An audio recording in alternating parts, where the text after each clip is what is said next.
Help! Help! Shit's fucked! The country is burning down! It's collapsing! Daddy Trump is taking his big schlong! What is the happening? big orange schlong of Trump and fucking Justo up the ass! The tariffs are coming! The price of everything's gonna go through the fucking roof! But it's already through the roof! There's Indians and Khalistanis battling in the fucking streets! We can't get our packages delivered! Our postal service is on fucking strike. The military is completely dilapidated. Oh, wait. Can't do shit. The postal Oh office. my God. Wait, you're right. I got a text. Yes. I got a text. Yeah. Went, meh.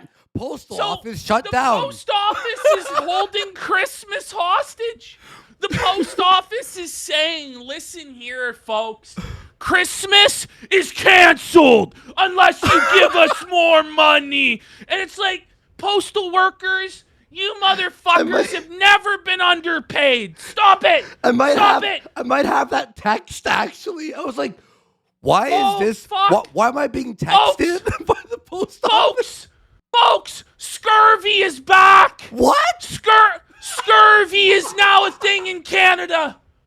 Wait, what? Again. What do you mean? We're talking Are we about pirates? diseases. No, I'm talking about diseases from like the 16th century. Motherfuckers can only afford ramen noodles to eat. And they're actually getting scurvy because their diet only consists of like ramen noodles and Chef Boyardee. It's so fucked. Wait, I didn't. It's so fucked. Shit's so bad. I'm laughing, but it's bad. I'm laughing, but it's bad. It's sad. People don't understand. Like, we talk about, oh, it's bad on the show. It's bad on the show. It's bad on the show. It's really depressing. We don't want to do this anymore. Now it's actually like, oh, fuck. We're like genuinely about to go third world. Yeah. You know it's bad. Yeah, man. When Justo had to come out, sit down and tell us he went too far with immigration. Yep. When Justo tells you that we went too far with immigration, you know it's fucked. So we're sitting here now. There's 5 million temporary residents whose permits are set to expire, and they all have to go. Justo's saying they have to go. But that 4.9 million people, I'm just say 5 million, that's over 10% of the entire country. Wait, what? Are temporary foreign workers. And Justo thinks that they're magically all just going to leave on their own. That they're going to leave voluntarily. I don't know what to tell him, but they're not going to fucking leave. No. They're not going to leave, Justin. Justin's like, oh, don't worry, they'll leave voluntarily. No. They're going to have to deport every last one of these 5 million people. They have to go. People can't afford homes. People can't afford apartments to rent. There are no apartments to fucking rent because all of these temporary foreign workers and students and permanent immigrants that have come in, they live 10 to a fucking house. They live 3 or 4, 5, 6, 7 people to a room. Yeah. Like they don't respect the laws of the land because they don't even understand the living standards or the culture of Canada. They're used to living like insects and animals. And we're expected to now live like that as well. And the food banks. Shit. They're using the food banks. The food banks. They can't even keep the food banks stocked. Shit has become so bad. So it's to the point now where even Justin's own party are telling him to step down. Like over a dozen members of his own party have publicly stood up, risking being thrown out of the party. Because in Canada, the prime minister is able to just, and the leader of the party for that matter, is able to remove members at will. Oh, really?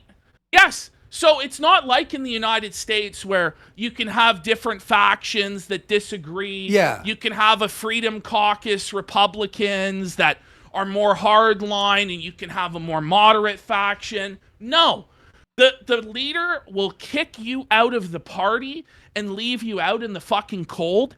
And it's so bad with Justin that the Liberal MPs are rebelling and saying he must step down It's about time. and be replaced with Mark Carney. But the thing is, Justo is not stepping down.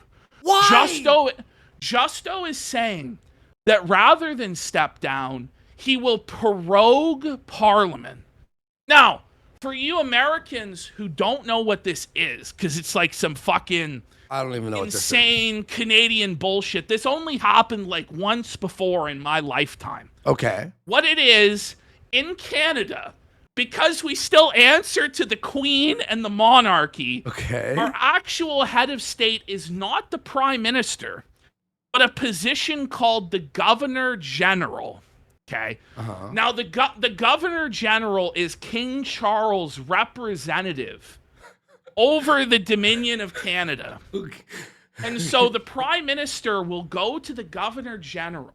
And the Governor General has the authority to do what's called proroguing Parliament, which is to just shut it the fuck down. So What? instead of allowing a non-confidence vote to go through where his government would fall, Pause it? he can just pause it. Wait, what? He can just permanently pause it. What does that do There's though no- to the government? Like what is that? Does that shut shit down? Like what happens? It just shuts it down. It's shut down, and then Justo just rules by decree. Now, Harper did this once back in, I think, 2008 or 9, where there was like a coup d'etat where the Liberals were going to form a coalition government with the Bloc Québécois separatists, whose goal is to destroy the country, and the NDP, who are literal communists. And they were going to give the financial powers of the country to communists and allow Quebec to like dominate and take over or just leave. And so Harper felt like he had no choice but to prorogue it to stop the coup d'etat that was the coalition. People debate whether it was right or wrong. Probably wrong. Honestly, like proroguing Parliament is fucked. Like, it's insane. Well, it sounds so ridiculous. This is where we're at now. We're on the brink. Well, he's Montreal is a party as well, right? Because now the Liberal Party is going to have Trudeau versus Pierre, and he'll wipe the floor. Well, it's just not good. Like, the Liberals are like, we need somebody new. They're trying to push Mark Carney, who I don't know a lot about. Most people don't know a lot about. But what I'm hearing is that he's actually worse than Trudeau. What? That he's actually even more insane than Trudeau, more pro-immigration, and he's just, like, insane. So, like, I don't know what's going to happen. We're going to start off with, and now we're going through about 2 months. I didn't realize, I was collecting this stuff for months, like, we'll do a show. We got busy, distracted with Keenoween. And as we got distracted with Keenoween, the country basically disintegrated before us. Just completely and utterly collapsed into nothingness. And I don't know what's going to happen. It's scary. Montreal was burning while Trudeau's at the fucking Taylor Swift concert. Yeah. Like, it's crazy. It's crazy. We're having armed battles in the streets between, like, Hindus and Khalistanis. Like, what the fuck is this? Like some shit from India that nobody even understands, and they're battling in the fucking streets. We got Palestinians and Jews fighting. Ezra Levant's been arrested. I saw David Menzoid was arrested too. Remembrance Day, which for Americans, that's your Veterans Day. It's our big day where we celebrate the troops and remember their sacrifice. We had protests where Palestinians were going to the cenotaphs and protesting at Remembrance Day events. Like, crazy shit is going on. The fucking Nazi salute. Did you see that? Like, They're putting up the Nazi salutes and shit. So let's start with this. This is from Ash, and real funny, outside my place, there has been a Palestinian protest about 70% of the days in the last week. I'm not even kidding. I look out my window and I see Palestinian flags now. Every other day. It's scary. Man. I'm like, I don't even want to go outside. Just order the fucking food. Order the Walmart fucking order. I don't want to go outside. By the way, guys, take a look at this shirt there. That's we got a the Canada flag, shirt. Moosehead. We got Tim Hortons. Isn't that Canada Dry over here. No, it's bad. You need a It's really Palestinian bad. flag on that shirt now. Like, for fuck's I know. sakes. Like, Well, this whoa. isn't even what Canada is anymore. Yeah. Shit's That's like fucked up. It's like an early thousands shirt now. Yeah. All right. So what folder are we hitting first? So there's a lot. Let's just start. Let's just go below all the folders and start with Ready. Liberals want Trudeau to step down. Amazing. Okay. So this is Thomas Mulcair who's giving this analysis. He used to be the NDP leader back in 2015. He's very established politician, usually gives, a take that's somewhat in line with reality, despite him being an NDP guy. I kind of like him, even though I don't agree with anything that he believes, but I went to one of his rallies back when he was running in 2015 and stuff like that. Yeah, I went to that. I went when all of the leaders came. I went to Harbour. I went to him. No, I never did. I remember you filmed like some political thing back then, but yeah. All right. So anyway, here he is. He's going to give his breakdown on what's going on with Trudeau.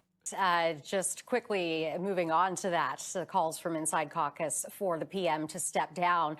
You're saying that you don't see that happening. I was going to ask if this is a death sentence for Justin Trudeau. Even this random news reporter, she's like, this is a death sentence. Like the most Shouldn't it be a death sentence? But no, Justo refuses to go. And Justo's got new copes and new schemes that we're going to talk about. Okay. Sound like it. Well, it'd be more of a death sentence for the Liberal Party's chances in the next election. But it's like if Justin stays, it's a death sentence for the Liberal Party's chances. It is. Nobody is going to vote for this guy again. No. He's done. People are pissed. Even the immigrants that have come here are pissed. Yeah. And we're going to show you guys examples of that, where immigrants who come here, did you see the video at Costco? No, I didn't see that one. Costco employee? He's like, I work, and yet I have no money. Why am I working? There is no money left over. It's like, yes, I know. Dude, you're fucking working so to crazy. live. Paycheck. It's not even paycheck to paycheck anymore, by the way. Justo is now giving out this rebate. We're going to cover it. Understand that he has now declared that anyone making $150,000 a year is in poverty and is broke. What? Which is true. And we're now giving out like rebates of $250 to people making $150,000 or less a year. The thing is, a month? No, just one. This is the plan. This is the plan to save the country. It's like, listen, if the $150,000 wasn't enough, what's the $250 gonna do? Even a month, it would be nothing, by the way. Even a month once. We're gonna get into it. I can't even wait. Like, this shit's so fucked. Always be borne in mind that Trudeau is Trudeau. He's very headstrong. And if he senses that he's being pushed, he'll just do everything he can to prove the opposite. You know, Renee, one of the things he's allowed to do under the Constitution is to... he's the Ralph of prime ministers. He basically, I ain't going anywhere, bish. How does that What do make you think? There's no win condition, bish. I'm still prime minister. Across the lawn, he lives in Rideau Cottage. He walks across the lawn to Rideau Hall, which is Governor General Mary Simon's residence, and he asks for an election writ. And guess what? We're in an election campaign. But the information that I have from senior Liberals is that he's more likely to take that walk over to Mary Simon's place, Rideau Hall, and ask for prorogation of Parliament. I think that that's what is in the cards. Trudeau needs a reset of some kind. Now, the information that I do have is that it will be a reset. Look at that image of him, by the way. This is our prime minister. Like, man, we need a change. Like, Trump would never be caught.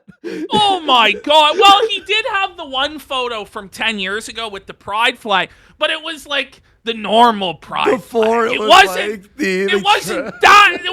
that felted. Like, you know, it wasn't this level of cocked. Like, this is beyond fuck. allow the party to choose a new The leader. evolved I version think that of Trudeau gay. is still young enough to have a very good rest of his career. I don't think he's the type of person So who this wants is to be remembered. this is the thing is, if Justin does step down, what Mulcair is saying is he will return. So in about 5 or 10 years, Justo's young enough that, like his father, he will return and win again. No! The once and future cuckold king of the country. And so if he loses this election, He's fucked. the chances of him coming back are a lot less. But if he steps down, passes the dirty bag of dog shit to Mark or Chrystia Freeland or whoever, and they lose, then he see, you need me.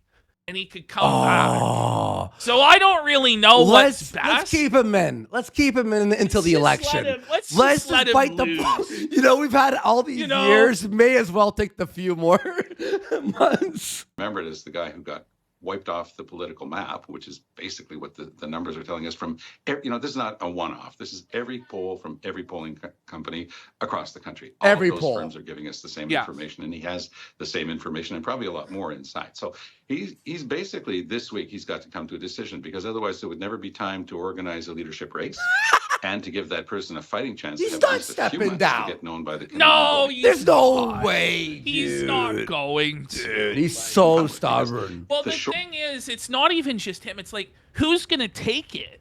Yeah. Like, who's going to be the fall guy who go, okay, I'll lose this one. Yeah, because you're gonna. Nobody is going to want to take that bag of dog shit. You know what I mean? think also too, if you bring in someone new, I think the public still won't have confidence in whoever is replacing him. I think they're going to be like, oh, it's the same thing. It's just like a new figurehead. That's all it is. The shorter it gets, the more difficult it becomes. There will be a honeymoon period for any new leader, because, again, if you look at the numbers of Poilievre right now, he has a net negative for the first time. In other words, more people say, ooh, no, thank you. I don't know what that behavior is, and I don't want him as prime minister. Singh doesn't... To Pierre Poilievre? Well, the thing is, right, they're trying to paint Pierre as he's racist, he's homophobic, he wants to restrict him, which, by the way, none of this is true, even. Yeah. You know, like he's I mean, not we like wish that. it were. I'm just kidding. You know, well, and this is the thing is, on the election special, Yeah. Argent came in and was like, Yeah. don't you find Pierre more cringe than Justin? And I kind of like shut it down because I was so ashamed. Do you know that fucking Pierre said that he was just a simple goy? No, he didn't. He goes When? at this Jewish event, he goes, I'm so honored to be here amongst you. I'm just a simple goy from Saskatchewan or whatever, like a simple goy from wherever. Sometimes like, you gotta take what you get, sometimes though, you gotta suck that Jewish penis there. Sometimes You bend just your have... Gabe. Sometimes you gotta kiss the Hoffman's ring. But that's what Argent was talking about. Even still, even with that, and even with him putting on the fucking Indian headdress at one point and fucking that shit, I still think he's less cringe than Justo. Listen. And I think that at least we might be able to have food and homes and heat in winter if he's... I know, like... It's like, but what about the white man? Listen, motherfucker, we're just trying to live at this point. We're just trying to fucking... The shit is absolutely fucked. The All right, price- let's keep... Well, by the way, this is me to talk with a shofar on a pedestal. The shofar.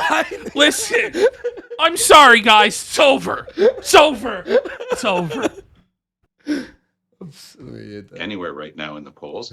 And so Trudeau would have the opportunity to pass the baton to another Liberal, perhaps Mark Carney. That's the name I've heard the most often, but there are really strong people in cabinet, whether it's Chrystia Freeland, of course, that everybody knows, or François-Philippe Champagne. There are several in cabinet who are strong, who could do a decent job. But again, all of the information I've got right now concurs around one thing, that the intention is to have Trudeau step aside, have that prorogation, that pause of Parliament, and allow the Liberals to choose a new leader who in all likelihood would be Mark Carney. Not going to work regardless.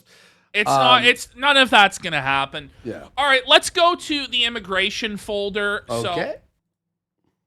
This is what's happened now. Shit is so... Actually, start with the Trudeau one. Yep. Sorry, it's in reverse order. Sure thing, no problem. So this is what happened. Justo realizes he fucked up really bad. So now he's going to sit down like our kindergarten teacher and tell us he fucked it.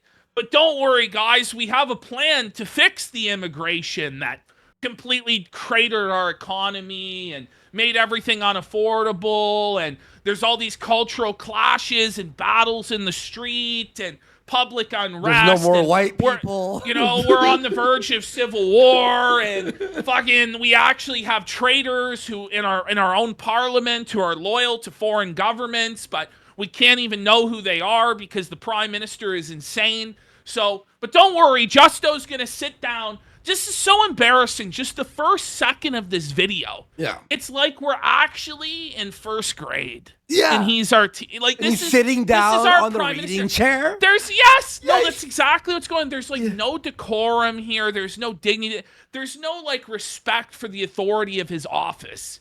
This is no just desk a big with a clown flag show. there. No, and like it's professional. not like Trump would never do a video like this. Just hit play. This is a 3-minute video, but I took only the first 30 seconds. And by the way, anyone who would say something like this 2 years ago, even last year, would be racist. Yes! Alt-right, the worst. Yeah. Yes. Yeah. Well, here you we go. would be evil. Oh, you should have your bank account frozen. You should go to jail. But now that Justo tells us, it's because he has no choice. Yeah. Canadians don't want this anymore. We're tired. Can't even get Tim Hortons anymore. I know. Dude. Shit is It's terrible. Beyond. I haven't had it I'll in explain like one 6 more months. thing. One of the big problems with this.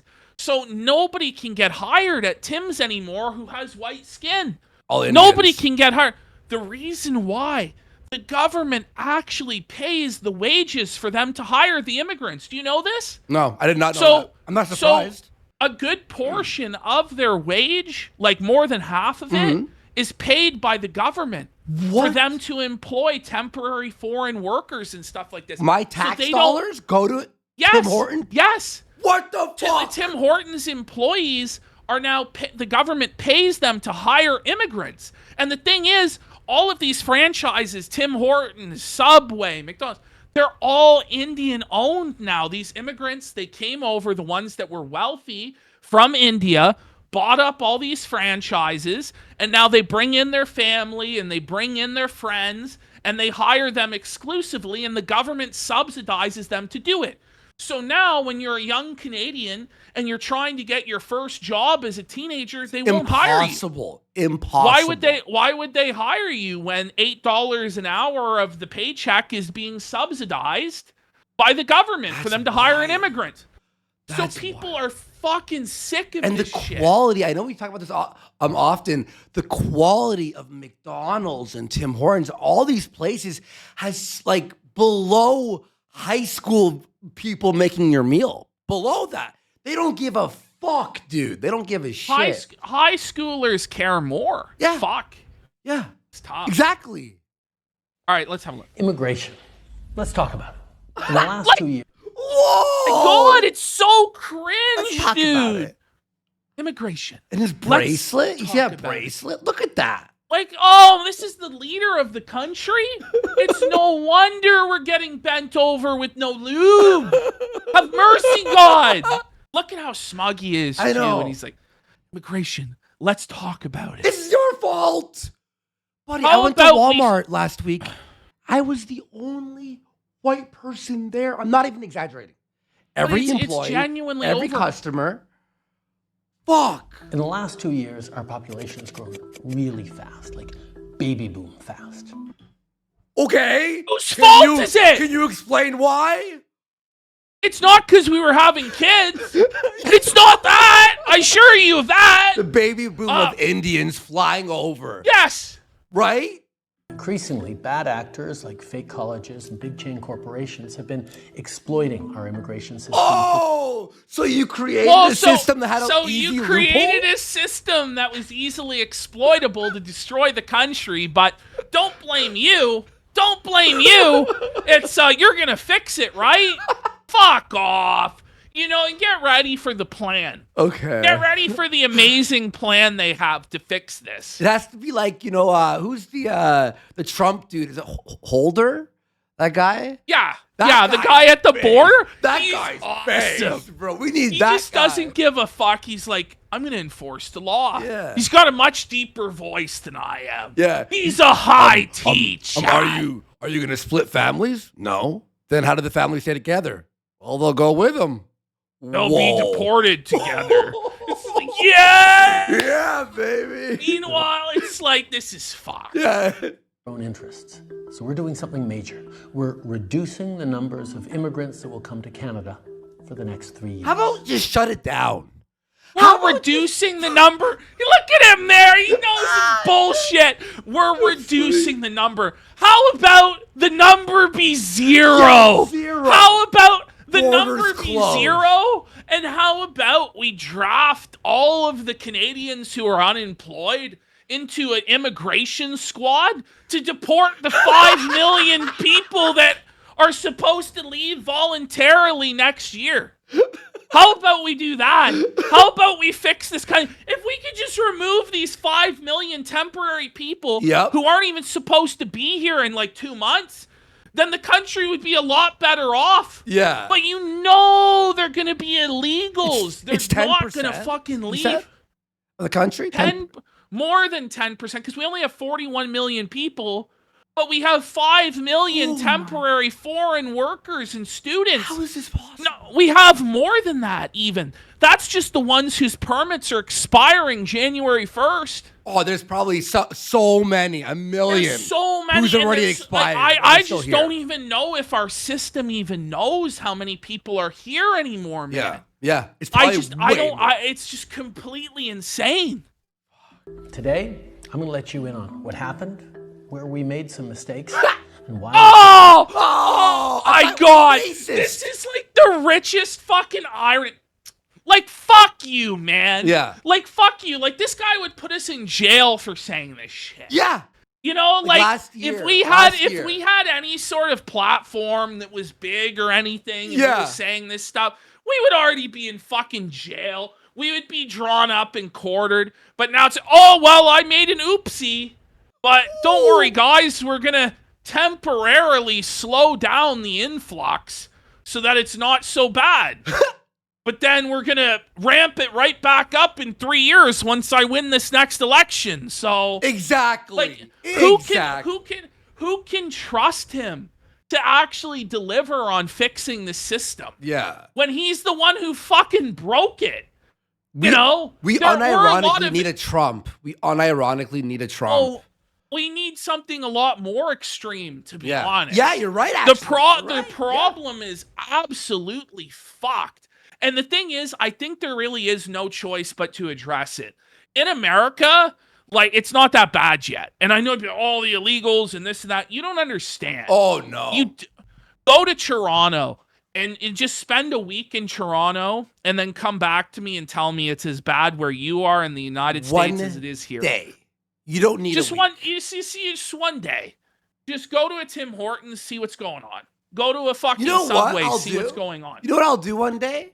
I'll go to a bunch of places. I'll drive around and just film, and I'll bring it for the next show, for the next Cuckada. Well, we probably should, like, it's just crazy. Here, I'll just film with my phone. This is what's going on. Yeah, like, this is it. Here.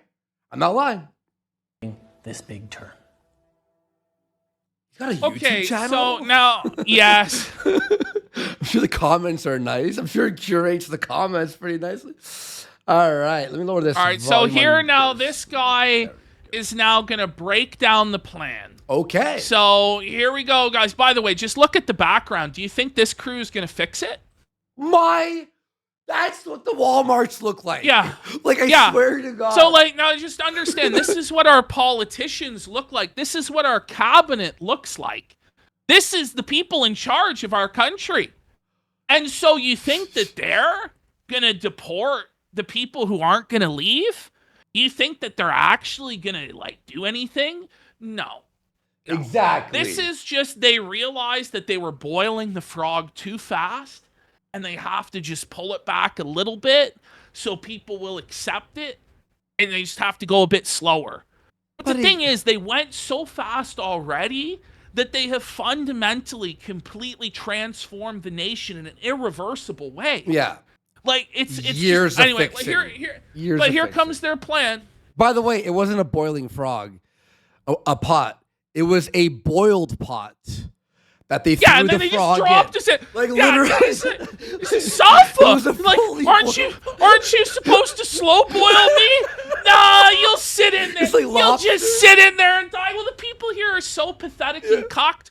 We're like burning. We're like, I guess I won't jump out because Justo told me. When it comes to Canada's permanent immigration, Oh, I laugh, but it's like sad laughter. Oh, It's- it kind of actually, is. like, I it's don't even know. At heartbreaking. this point, is it a comedy? Is it a tragedy? Is it Joker 2? It basically is. It basically is. targets and aligning them to our economic needs, I'm here to announce and confirm that the current plan reduces next year's projections from 500,000 permanent residents to 395,000. And What? Oh my That's God! it? That's your plan? That's it? Hey guys, so I know that it's already as bad, like really, really bad, and we need to have less people here. But instead of just saying 0, we're gonna reduce it by 105,000. So it's gonna be about a little under 20% reduction. You're still gonna get 80% of the shaft. It's basically like saying, listen, I'm going to put a little lube on it. I'm going to, put it in a little slower. And, you should be grateful for that. It'd be good, but at least say 100,000 or 50. No, Like, it's like, four- listen, we're bringing in the population of Hamilton still. Basically every year.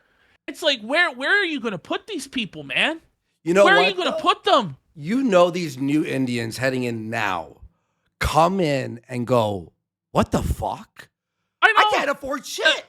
The problem is, once they get here, they're then trapped by the system of poverty. Yeah, exactly.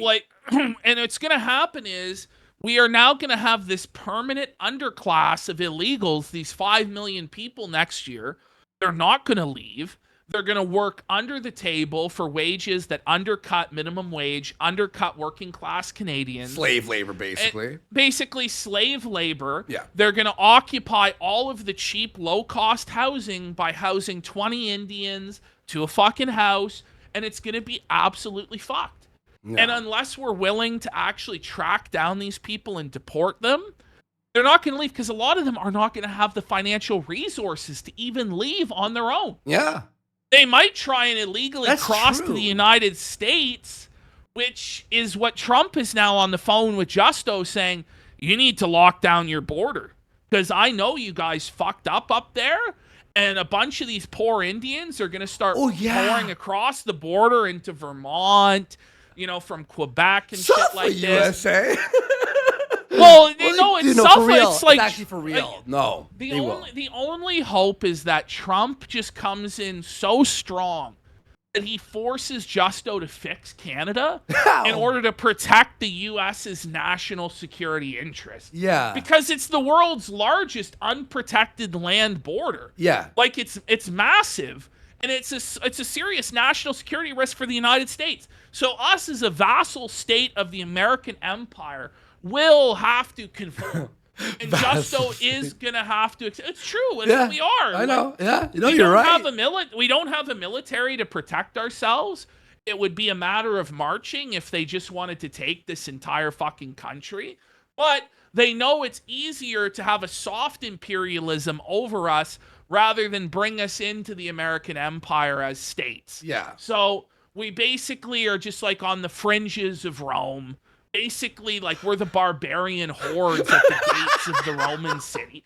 Like we're just locked out from the Golden Age, and we're just sitting there like, please, Trump, might we be Roman citizens? No, you let in too many. Maybe if you were 75% white like you used to be, I would let you in. It's the barbarian horde, but but the Empire's looking over and they're like, what are they doing over there? They're gonna fuck our shit up. Yeah, They're gonna fuck our shit up. We're just in hell. We're just in hell. net reduction of 105,000 permanent residents immediately in 2025. After that, in 2026, a progression down to 380 to stabilize the numbers at 300. Just go down. Just go 200. Just go down. Why? Can't even do that. He's like, listen, it'll go down 15,000. It's like, bro. It's still, we don't have enough anything here.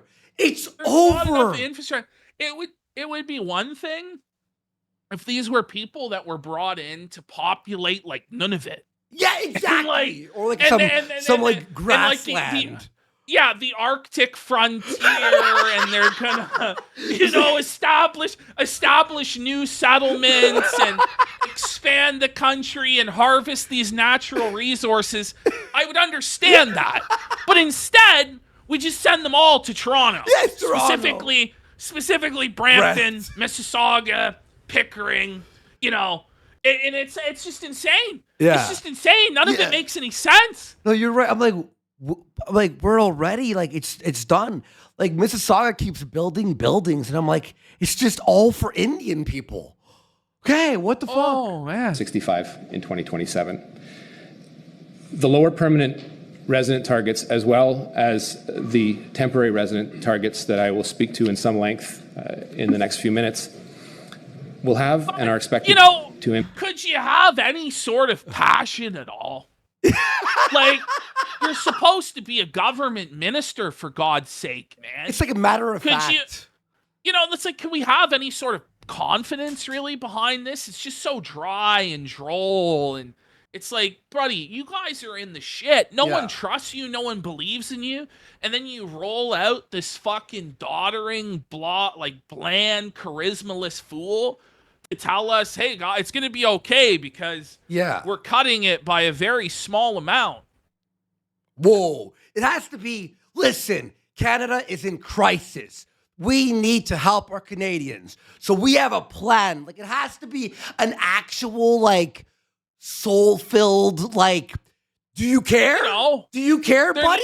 I don't think you care. People need hope. They need to have a vision. You need a leader who will lead, not next year we're doing 400, 395. And it's like, it sounds like I'm in school being taught geography. Listen, this is what the plan is. Let's just move on. Sure. It's pathetic. Let's go to why.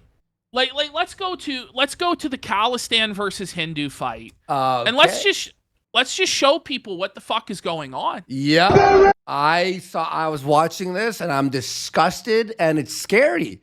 It looks like our country is like a third world country where they're having civil wars now and shit. This is what we're talking about. We're like, we'll have a modest reduction. Meanwhile, this is going on. They're fighting about Khalistan. Fuck. If you asked even college-educated Canadians to point out Khalistan on a map, I don't think 90% of people could do it. Okay? I really don't. I don't even think college-educated people would be able to point out Khalistan on a fucking map. I don't even know where the fuck that is. Let alone explain, the Khalistan conflict and what's going on with the Indians and the Pakistanis and the Kashmir Valley and all this bizarre politics from India that we just don't understand. We have no cultural context for, but it is now in our streets. Yeah. This is what we have to live with now. This is our country. Look at it. Let's just play it. Who's gonna let down? Indian government. Who's the gunner? Indian government. Who's gonna let down? Indian government. Who's the gunner? Indian government. Who's gonna let down? Indian government. Where was this? Brampton? This is in Brampton. Look, they have U.S. flags and shit. What is going on? This doesn't even make any fucking sense. And the slogans aren't even in English or French, so nobody even knows what they're fighting about.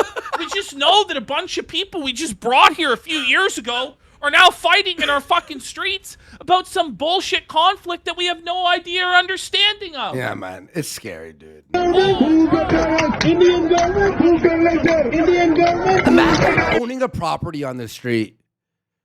Honey, I know the fucking, I know. Fighting each other with flag poles in a parking lot. Like, why is this even happening? No one knows. Are those cops? And the cops just watch. They don't do anything. Just watch. Where's the SWAT? Where's the tear gas? Where's the shields that are pushing people over and putting them in paddy wagons? Where are they?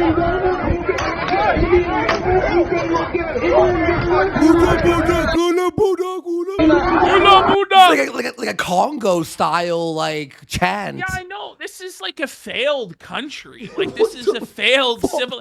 Like, you watch this, nobody would have any idea this is happening in Canada. If you watch this with no context, you'd be like, what's going on? And like, because like they look like Americans. Like, I think this would be happening either somewhere in India or somewhere in America, but no, this is just Brampton. Brampton. Bangladesh.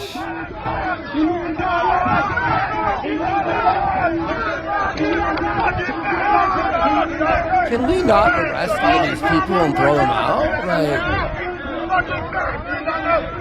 if you or I did this, we'd get 5 years in jail. Oh yeah, like we get 5 to 10 for a hate crime or something.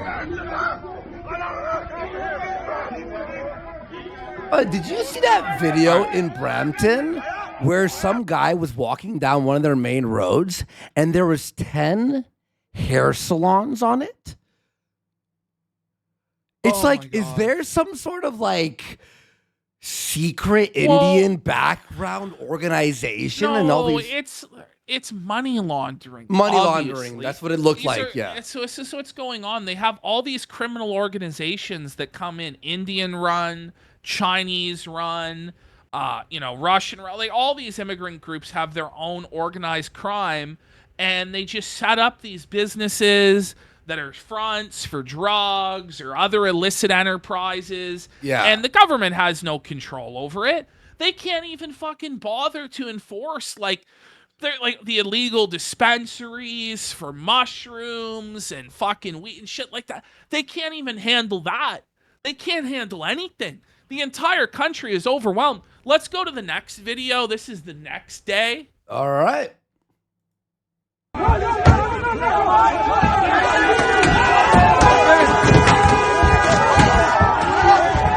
What the fuck? You know? So it just continues. It just gets crazier. Sorry, let me just close it there. Oh my god. Hey guys, look at this.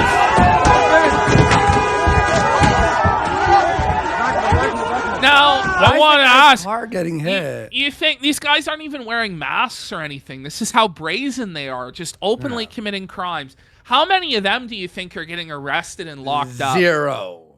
Versus the truckers? Like, when did you see this happening at the Freedom Convoy I was about in Ottawa? to say that. I was about to say that exact same thing.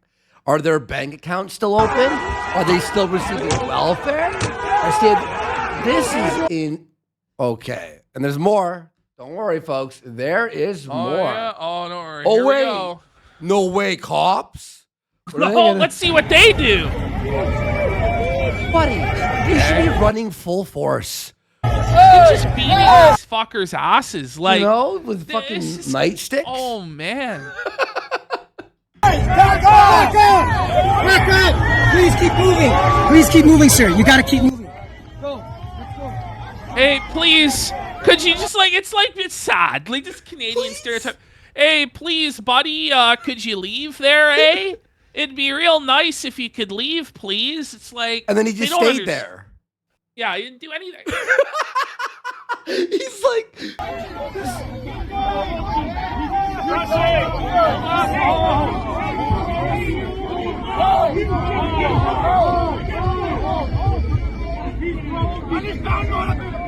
Are all the cops white?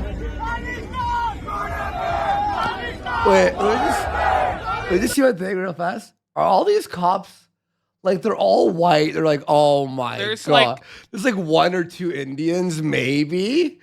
It's just, they're like, oh fuck.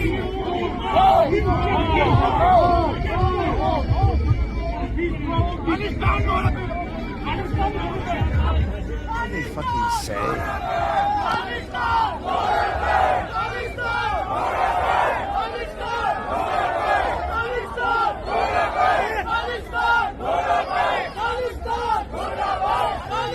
don't care about Palestine. No, it's not all. even Palestine. What It's is it? Khalistan. Oh, Palestine. Okay. No, Khalistan. Khalistan. It's all this fucking, for me, it's all this like You know one what I mean? thing. Like most people, like nobody is gonna be able to tell the difference between any for of me, this it's shit. the same shit, It's all dude. just like brown hordes, like screaming, like, "Please, God, have mercy on us." Like, for me,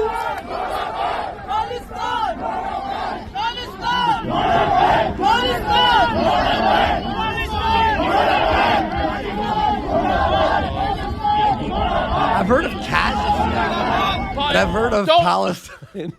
You know, but don't worry, guys. If we just reduce our immigration numbers by 18%, it's totally gonna fix this shit. Let's go to the next video. This is the most disturbing one of all. Oh, fuck. Where yeah. we're told that white people need to leave. I We need saw to go this. back to Europe.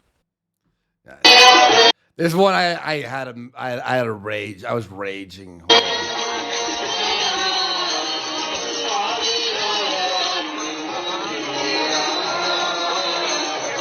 Can we shut it the fuck down? What are we doing? Can we shut it the fuck? It's so bad. Like, I hope holy they're all fuck. broken, starving, and struggling.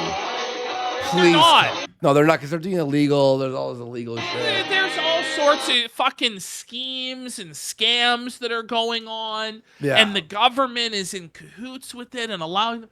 And it's just like the scope of the problem is impossible to truly understand, because I want people to understand I don't believe any real statistics the government gives us at this point. No. It may as well be 1984 Ministry of Truth. Production went up 9%. The Choco ration went up, but it went down. Like, this is what we're dealing with. It's like, it's much worse than even what they're telling us. And I don't even know if the government is competent enough to even truly know how bad it is. Holy fuck, man. Sorry, let me just get that. I know, it's so loud. I know, it's like really like, it's like, and the quality. It's like guys filming with like a Nokia fucking. It's like who? Like, what is this? Like an Obama phone? Like, is this the Trudeau phone? You get like a Nokia from fucking 2006? Like, it's the Razor. It's the Razor. Oh my god! Like share kari chalo, like share kari chalo, like share kari chalo. Please everybody like share tap. Everybody like share. This is our country. When do we abandon ship? When do I fucking fly to Portugal and join my brethren? They go, this is our country. That's what they're saying. Yeah. That's what they're saying to us. It's their country now. We came here when there was fuck all. Like, absolutely nothing. The settlers, the old stock Canadians, the voyageurs, the francophones, the English who came here, and they built a civilization. They built it. There was land here. There were people here, but there was no country here. There was no true civilization here, okay? It was built by the old stock Canadians who came here over generations. And now, after we built this country, after our ancestors fought for it, bled for it, died for it, they come here and they say it's ours now, and you will leave and you will go back to Europe. And the sad truth is we can't even go back to Europe, because the same shit is happening there, because the people have given up, because white people, European people have decided to commit suicide, because they are guilty about what fucking our ancestors did 500 years ago to Native American savages, or what the fucking Germans did in 1945 that has sweet fuck all to do with what we do here in Canada. Or slavery. Or what we've ever done. Or slavery, all of the residential school system, all of these things that we have to feel guilty about, and because we feel guilty about it, we're just going to allow ourselves to be robbed and pillaged and raped and destroyed and genocided. And it's just sad. It's just sad to see, because nobody is even fighting for it. And the sad thing is, if you do stand up to fight for it, or even to speak out against it, you have your bank account frozen, you fucking get hauled off to jail. Like, this show is behind a paywall for a reason, right? Because if we were to do this show on YouTube or Kick or Rumble, we would be fucked. Like, we would honestly get absolutely fucked. I think our sentiment now is more accepted, to be honest. Judging by people using their real names on Twitter and Facebook, the posts I see, Canadians with their faces now. Like, this show 2 years ago would really fuck us. But now there's so many people who agree with our set. Because people were afraid, right? The racism word. They were afraid. Oh, the racism word. Now it's like, no. This is unacceptable. We got marches of Indians, of Kazakh, whatever the. It's Palestine. not even that they're marches of Indians. Battling. It's that even the Indians themselves are fighting amongst themselves. Yeah. You wonder why their country is in the state it's in. Look at this here. We brought those problems here. Anyway. Then Ezra's arrested, right? Yeah, he's arrested. Yeah. But these guys can do whatever the fuck they want. Hello, Portia. Like, share. By the way, notice how this is not in like a public square. It's not like at City Hall. It's not in a park to protest. This is just in a residential neighborhood. Yeah, it's not even like a highway. Coming soon to a neighborhood near you. Fucking 100, 200, 300, 500 screaming fucking Indians blaring music that you can't understand, demanding that you leave the country your ancestors built. This is your life. Mm-hmm. This is my life. This is your life. This is what they're doing to us. Help! And bro, I see it outside all the time now. Sorry. All the time. We are owner of this country. I mean, we'll see. Palestine. This is our country. It's gotta you are break. from Europe. There's gotta be something. Of this Please. Country. Go back to Europe. Go back to England. Deport our England people. You go back to Europe. You are not Canadian. We are Canadian. Oh It's my just full-on mask off. God. Yeah. This is our country. You are invaders.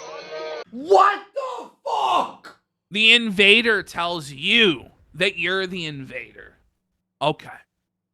We are native Indian. If we did this, if we all went, a few thousand of us, few million of us went to India, we'd all get killed for doing I this. know. Like in day one, there'd be machetes, like being chopping off our heads. Go back. Go back. You bite people. Go back. Go back where? Most people were born here, retard. To your Europe. Go back to your where? England. We are owner of this country. You bite people. This is our country.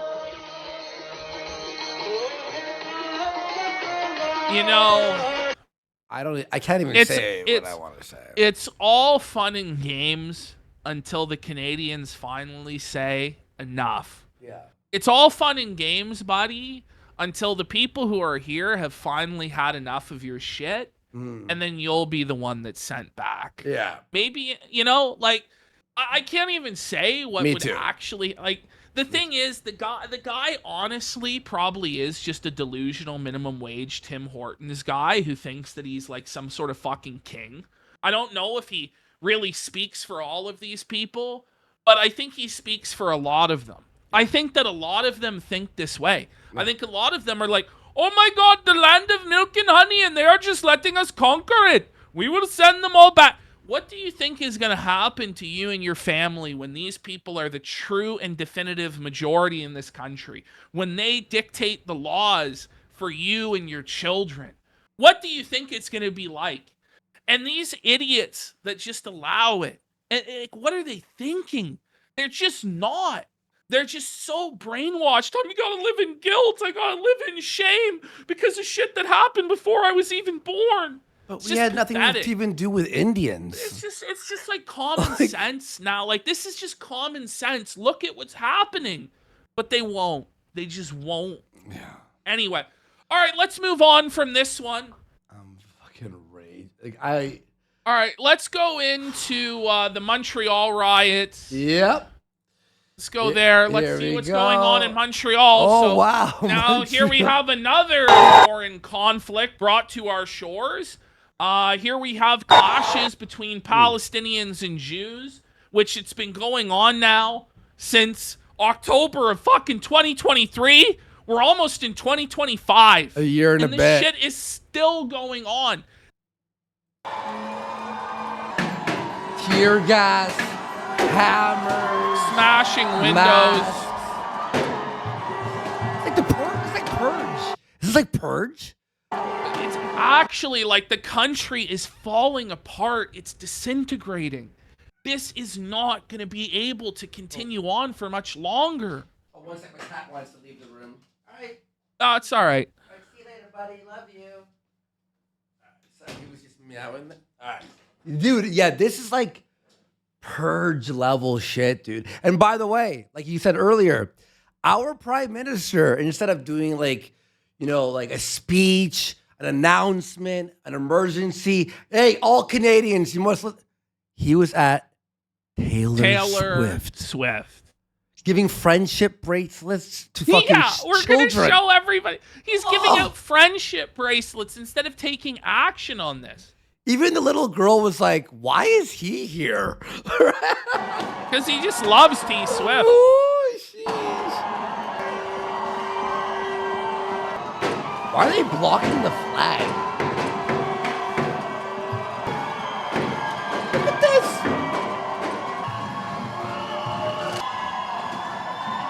What building is that, by the way? Do you know? That one specific? Or is it just random? I don't know. It's just random, I mean, yeah. Random building. Yeah.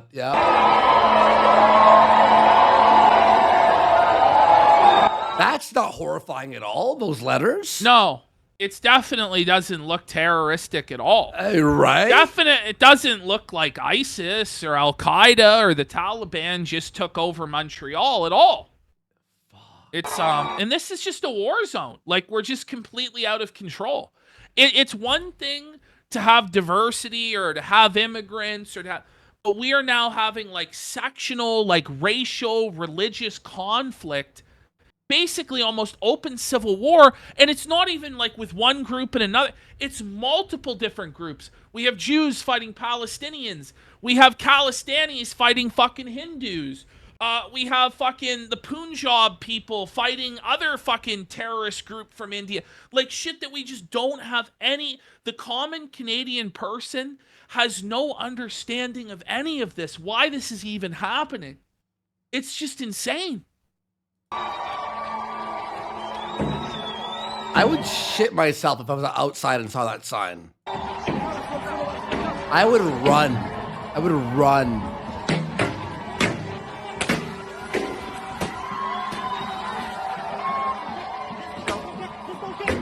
Where the fuck is the tear gas? Where is the fucking Where is flashbangs? riot control? Where's like, where the are they on the street? Beating like people? I hate to be like, oh, the police and we gotta beat the fuck, but we do. We do. Like we do. Like some strong men have to go out there and put this shit down, say it's not acceptable. Because every single time you allow this to happen with no consequence, it emboldens the next one and the next one and the next one.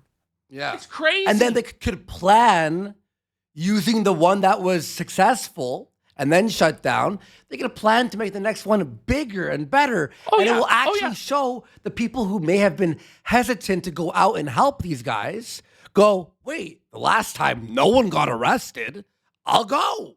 Now I'll go out and do now this I'll shit. go. Yeah. And it multiplies. Yeah.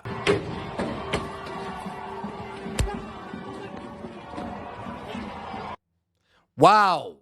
The things I say are like, I'm thinking are like illegal. Oh, I know. The things I'm thinking. All right, we got one more here. Let's have a look. Oh, no. What the fuck? And this is this one. Yep, just light cars on fire. What if that was your car? You're like watching on the news, you're like, that's my Toyota. And this is the thing about this, right? And this is the only hope about all of it. Is, you know how Anna Kasparian was a dyed-in-the-wool leftist? Yeah. Until it happened to her? Mm-hmm. Everybody is liberal and so open and so tolerant until it happens to them. Yes. And I'm just saying now, the bubble that a lot of these ivory tower, intellectual, SJW people live in is getting burst. I'm sorry to say, guys, you cannot hide from this. You will not be able to hide from this. No matter how much money you have, it doesn't matter. You're not going to be able to isolate yourself from how fucked this is going to be. Definitely. So that's now, like, as all this is going Here on, we go. here's Justo handing out the friendship. Whichever one. So look at this, man. So he's at this whole Taylor Swift. The whole Taylor Swift thing. Let's just give a couple quick pieces of context. First of all, when Taylor Swift got here, it was like she was the queen of fucking England. Yes! They shut down the Gardner Expressway. What? He said cops all Yeah, she had like a police escort of like hundreds of police to escort her here. You know what happened, by the way? What happened? All of the homeless encampments were all cleared out. No way! So we're going to have a look at our Remembrance Day story, where because of a homeless encampment at the Cenotaph, they had to move our Remembrance Day celebration. But for Taylor Swift, don't worry, we'll clear out that homeless encampment. Wow. And do you know what? You know what they did? What? They paid for all of these homeless people to have 5-star hotel experiences on the taxpayer dime, so that Taylor Swift wouldn't have any dirty, smelly homeless people at her wonderful, magical event. You know when I pay my taxes and I'm like, God damn, that's a lot. I go, well, at least it fixes the roads. At least no, it's going to none of that. It's going to this. It's just so shit. Wasteful. It's so wasteful. Just may as well just burn it. Put it in a fucking fire. Burn all the money. May as well. It's the same shit.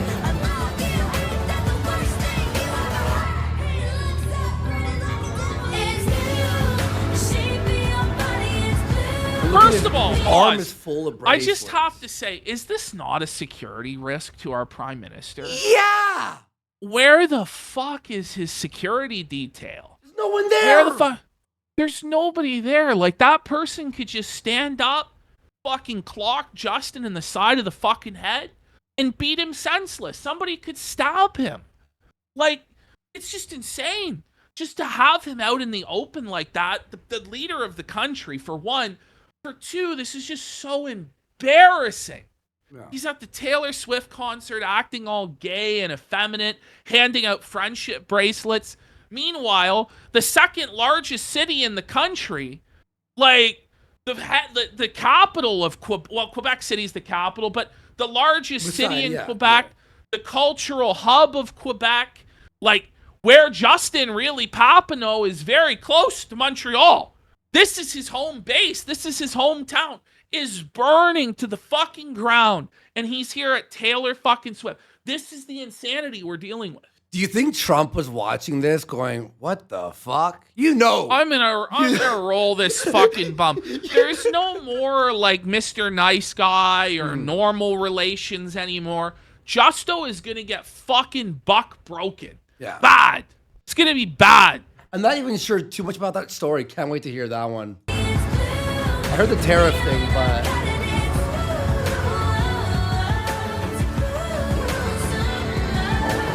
It really is. It's a cruel summer. Like, yes, it really has been.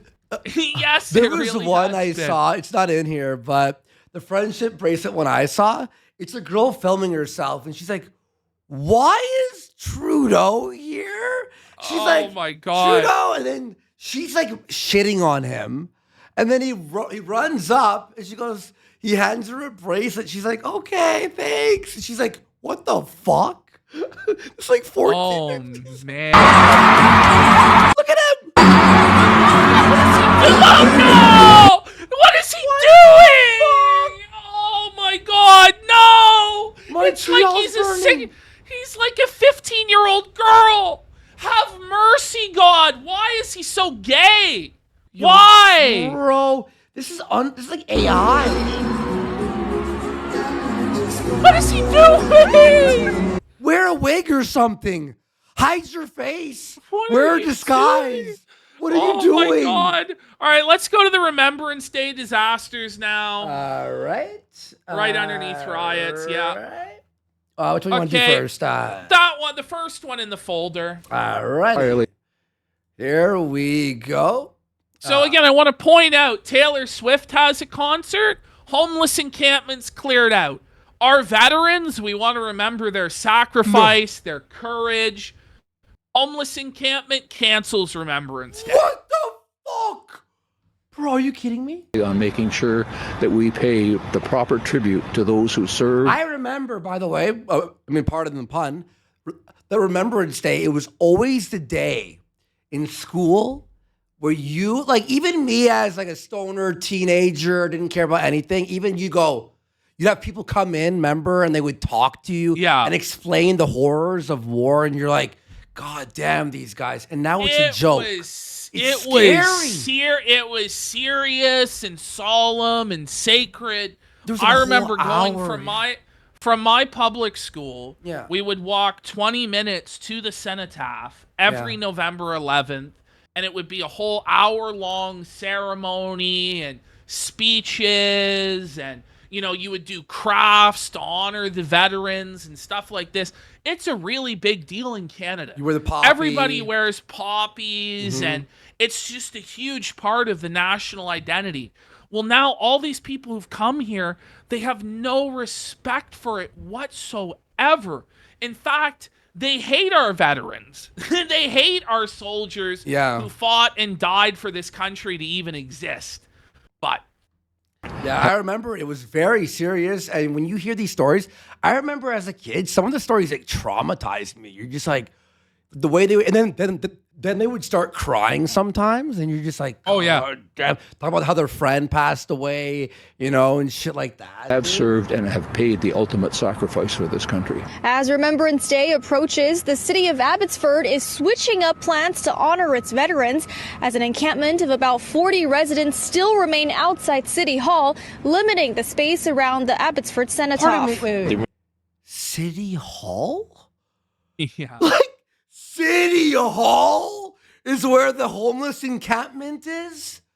Remembrance Day ceremony. How about I think this is somewhere in Ontario. Yeah, I'm pretty sure it's Ontario. Somewhere in the thing is, like, where are the police to just come in, beat the shit out of these fucking homeless people and drive them out? Yeah. Like, this is our cenotaph. Like, this is a statue or a memorial to all of the veterans, the people who make the ultimate sacrifice for the country. And we can't even on November 11th have peace from the homeless encampments. At what point will we say enough is enough to having people pitching tents in front of city square, like in front of town hall? Like, when will we say enough is enough? When will we have any pride, any dignity in ourselves? It will never happen. No. Because even our heroes, even our fallen, we won't stand for them. It's crazy. Dude. It will still be happening here.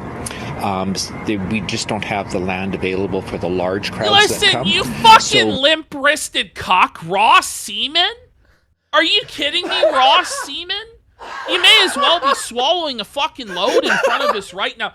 Well, guys, it's just, there'll still be an event. It just won't be where we built this big cenotaph to remember our veterans.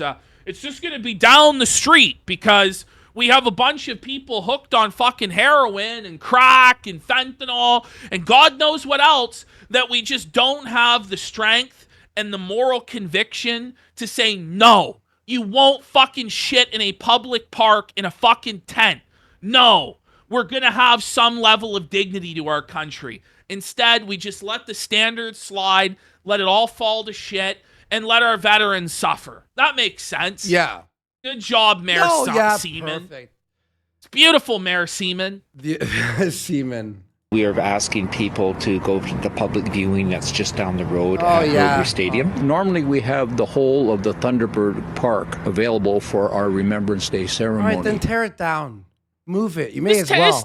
You may as well just fucking graffiti the whole thing, tear it down. Spray And that's it. what, and it will happen. Yeah. Like, every single one of these will be torn down in our lifetime unless something radical happens. Yeah. Because there's nobody on there with the name Kumar Kalastanaka. So all of those John Smiths, Michael Parks, whatever the fuck, their names don't. Mitchell. Their names, yeah. Their names don't matter. Muhammad Glahakmid, he is the inheritor of this country now. Yeah. I bet you in like 10 years, they're going to make these like seem like they're like Nazi propaganda style. Oh, yeah. Yeah. Like wearing the poppies like the swastika. And because of the issues related to drug use and that sort of thing down there, we felt it very important that the ceremony go on, but whatever we do it safely. This guy's just like, listen, we're scared about the heroin addicts, okay? The crackheads. Minimum risk to all those people. I just don't know how we can prioritize the needs of crackhead homeless over veterans. Look at this. These are Palestine protesters, Remembrance Day in Kingston. In Kingston, Ontario. To remember is to end all war, free Palestine. How fucking tone deaf. How about fuck you? You really think that we're going to back you when you insult? Like, these veterans have nothing to do. These people who've fallen and died have nothing to do with Palestine. Have nothing to do with Israel. Leave them the fuck alone. I went to Kingston on a school trip back in the day, and we like visited a ton of like a Canadian like historical sites. It was like our first like overnight like trip type thing. And why this is such anathema is Kingston has a history of being a military city. Yes, from like the beginnings of bunkers and Confederation. Mm-hmm. Yes, and like even like Fort Henry, like Kingston was considered for the capital of Canada because of how important it was to the national defense strategy and all of the military stuff there. Mm-hmm. And we have this insult on Remembrance Day to our veterans in a military city. Yeah, I remember and none of these people will be held accountable. It's gone. None of these, it's gone. The country's gone. Yeah, that trip was crazy, learning about all that history. And just remember, by the way, Don Cherry said all this would happen. He did. Don Cherry, Hockey Night in Canada. The reason we no longer have Hockey Night in Canada with Don Cherry and Ron McLean is because Don Cherry had the fucking balls to say, these immigrants, they come here for our milk, they come here for our honey, they come here for opportunity, and yet they have no respect for the people who shed their blood for this nation, for it to continue, for us to have freedom. They won't even buy a poppy. You people need to buy a poppy. And because he said what the truth was and prophesied the future, the Canadian icon, like, there are very few Canadians who are as revered and as much of a cultural fabric of this country as Don Cherry and Hockey Night. It all had to go away because we had to prioritize these people over our own culture, over our own veterans, over our heroes. This is the reality of our country now. He was a legend. And then here we have, this is a professor, I think at University of Toronto. Yeah, no, York University professor is just going to yell at veterans, fuck the troops, on Remembrance Day. Fuck you! Oh. This is November 11th. I don't fuck them. For what? And this is the thing, just to spit on this country. Oh my God. When Don Cherry, by the way, like, I don't think you all understand, when Don Cherry was fired, it was like a national tragedy. Like that guy, I wasn't even a hockey guy, and everyone knew. I met him. My old friend from high school, she walked his dog, his pug, and we were at her house one day, all of us, and he came out, and he shook all of our hands, and he's like, how you guys doing? And he was like very polite, and I was like, oh my God, that guy's a legend. And then he said that, I remember he goes, immigrants come here and they don't respect the country. All right, let's go to 3 years for rape. All right, wow. This story is crazy. No. This is brutal. Canadian 56 who raped a teenage girl and bragged that she took it like a champ jailed only 3 years. The BC man told the court he never needs to seek the consent of a female to have sexual relations with her. He said that? Yeah, let's keep going. Next slide. What? It's crazy. Fuck? What? So, yes. So Prakash Lekhraj. Oh, Canadian. Yeah. Yes. As we all know, more Canadian than the rest of us. Prakash Lekhraj, who shared images of the rape in a group chat and told members that the girl took it like a champ, was convicted of sexual assault and making and publishing child pornography. So not just rape, but child porn. 3 years. Oh my God. 3 years. And he almost got no time because it took 4 years for this trial to happen. And so it almost went past statute of limitations. The BC prosecution told the National Post he's been sentenced to 3 years in prison for the crime. In the early morning hours of August 23rd, 2020, Prakash Lekhraj sexually assaulted the teenage girl. Among other acts, both vaginal and anal penetration. He photographed her as he raped her and via a group text message bragged to his friends. Oh my God. Oh my God, this is... During his 3-day trial, Lekhraj admitted to the assault and told the court, "I never need to seek the consent of a female to have sexual relations with her." Wow. Oh, and women vote for this? Women vote to bring in more people like this. Aren't they supposed to, like, if you don't show remorse, give you more time? I guess not, because his name is Lekhraj. So only 3 years for rape and child porn. Just one of the most heinous, honestly, probably the most heinous crime that there possibly could be outside of murder. Like, outside of just straight up killing somebody, which honestly might be more merciful. Yes! Than traumatizing somebody for fucking life by raping them. Filming it, putting it on a group chat. And laughing about it and then saying you don't have to seek the consent of women. And we're going to bring lots of other people to this country who view that the same way. Because that's not a fringe belief in the Middle East or India. Like, they just believe they have a right to take whatever they want. Well, he has the women. balls to put it on a group chat and then go, that's right, court. By the way, him saying that he doesn't have to seek the consent, lock him up for 50 years or longer. You know what? Just behind the barn. What are we doing? I hope the prisoners in there take care of fucking business. Please. They really should. Someone should let in a razor blade. Like, for fuck's sakes, dude. All right, let's go to the rebate scheme. All right. The last folder. There we go. And then we'll go to the... Okay, so guys, scurvy is back. This is our life now. This is like, please help. Don't cancel your Gumroad subscription. Please. Okay? Like, otherwise PPP is at risk of dying of scurvy. I don't know. I probably have enough vitamin C built up in my fat folds the last 10 years, but still. All right, let's play this. This is crazy. Resurgence of scurvy in Canada is raising concerns of broader issues related to growing... You think? You think? We got what is supposed to be an extinct disease. Listen, our teeth of scurvy, Captain. Next year we get the Black Plague. I wouldn't be surprised at this point. Like, food insecurity and the rise in cost of groceries. The disease, making an unexpected comeback in modern times, is hitting rural and remote areas the hardest. CTV's Allison Bamford has more. A disease often linked to 18th century sailors. 18th century sailors? Sailors? Like, fuck, man. We're talking about, like, diseases in the 1700s.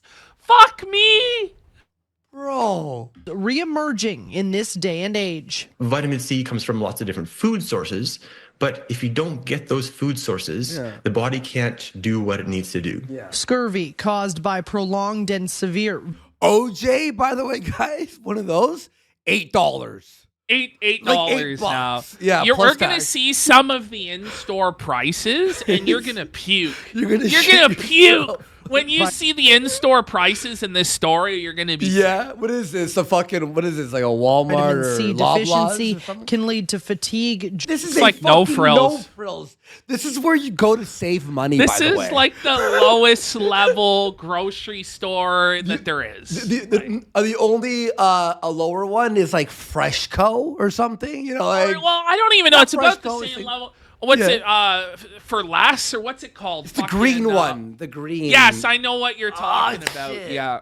Joint pain, changes to your hair, and loss of teeth. It's the one where every vegetable is a day from expiring.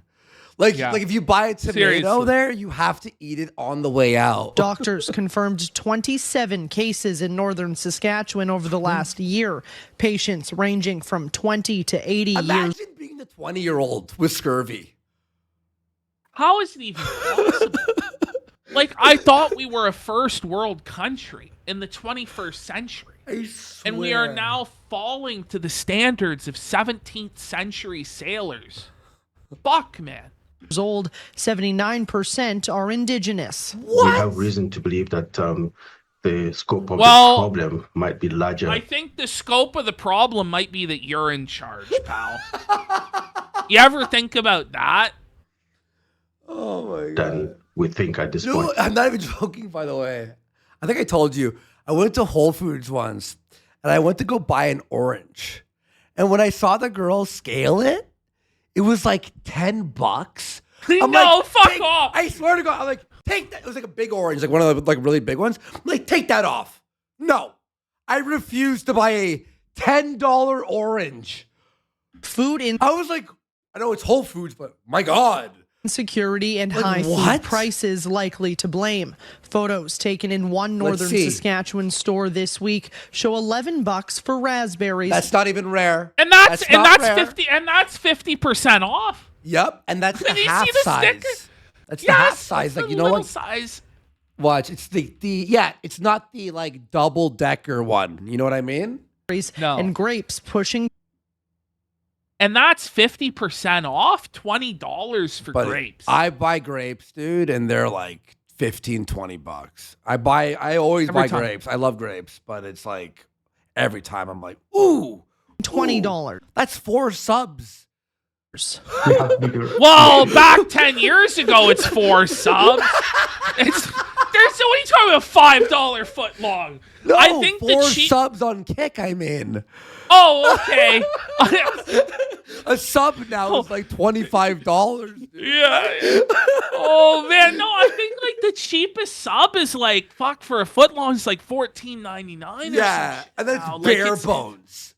Yeah, it's like the cold cut combo. Like you're not getting the steak and cheese for any less than $17-18 plus tax now. But yeah, I had and they want you to tip at Subway. You had Quiznos? They're still in business? Oh, they're good, dude. But god damn, like the Uber Eats order, I'm like, woo! It's like, you know, when people go, video games are expensive. I'm like, bro, that's like my Quiznos sub order. Like, come on. Like this is the thing is it's not even anymore because the price of food is so fucked. It's like, okay. Makes the $70 video game seem like a sale, to be honest. Yeah. It's about health equity, it's about food insecurity, it's about equitable distribution of resources. Food insecurity in Canada increased to nearly 23% in 2023. So you're telling me 23% of Canadians are starving? Yeah. They don't know where their next meal is coming from. That's 1 in 4 people, folks. Bro. This used to be a real country. This used to be a country of plenty and prosperity. We never, ever, ever had people starving like this. We never had people homeless like this and in campus. This is all Justo's fault. It really is. Food insecurity, meaning you open your fridge and cupboard and go, I got nothing. What do I eat? I got to eat these like leftover olives and bread. If these numbers get much higher, that's when shit gets real. Yeah. When people can't eat, they'll eat something. Yeah. You know, like, shit's gonna get fucking real if this gets any worse. When you start to have numbers, and it might happen in the next few years, 40%, 50% food insecurity, you really think motherfuckers are just gonna lay down and starve to death? No. No.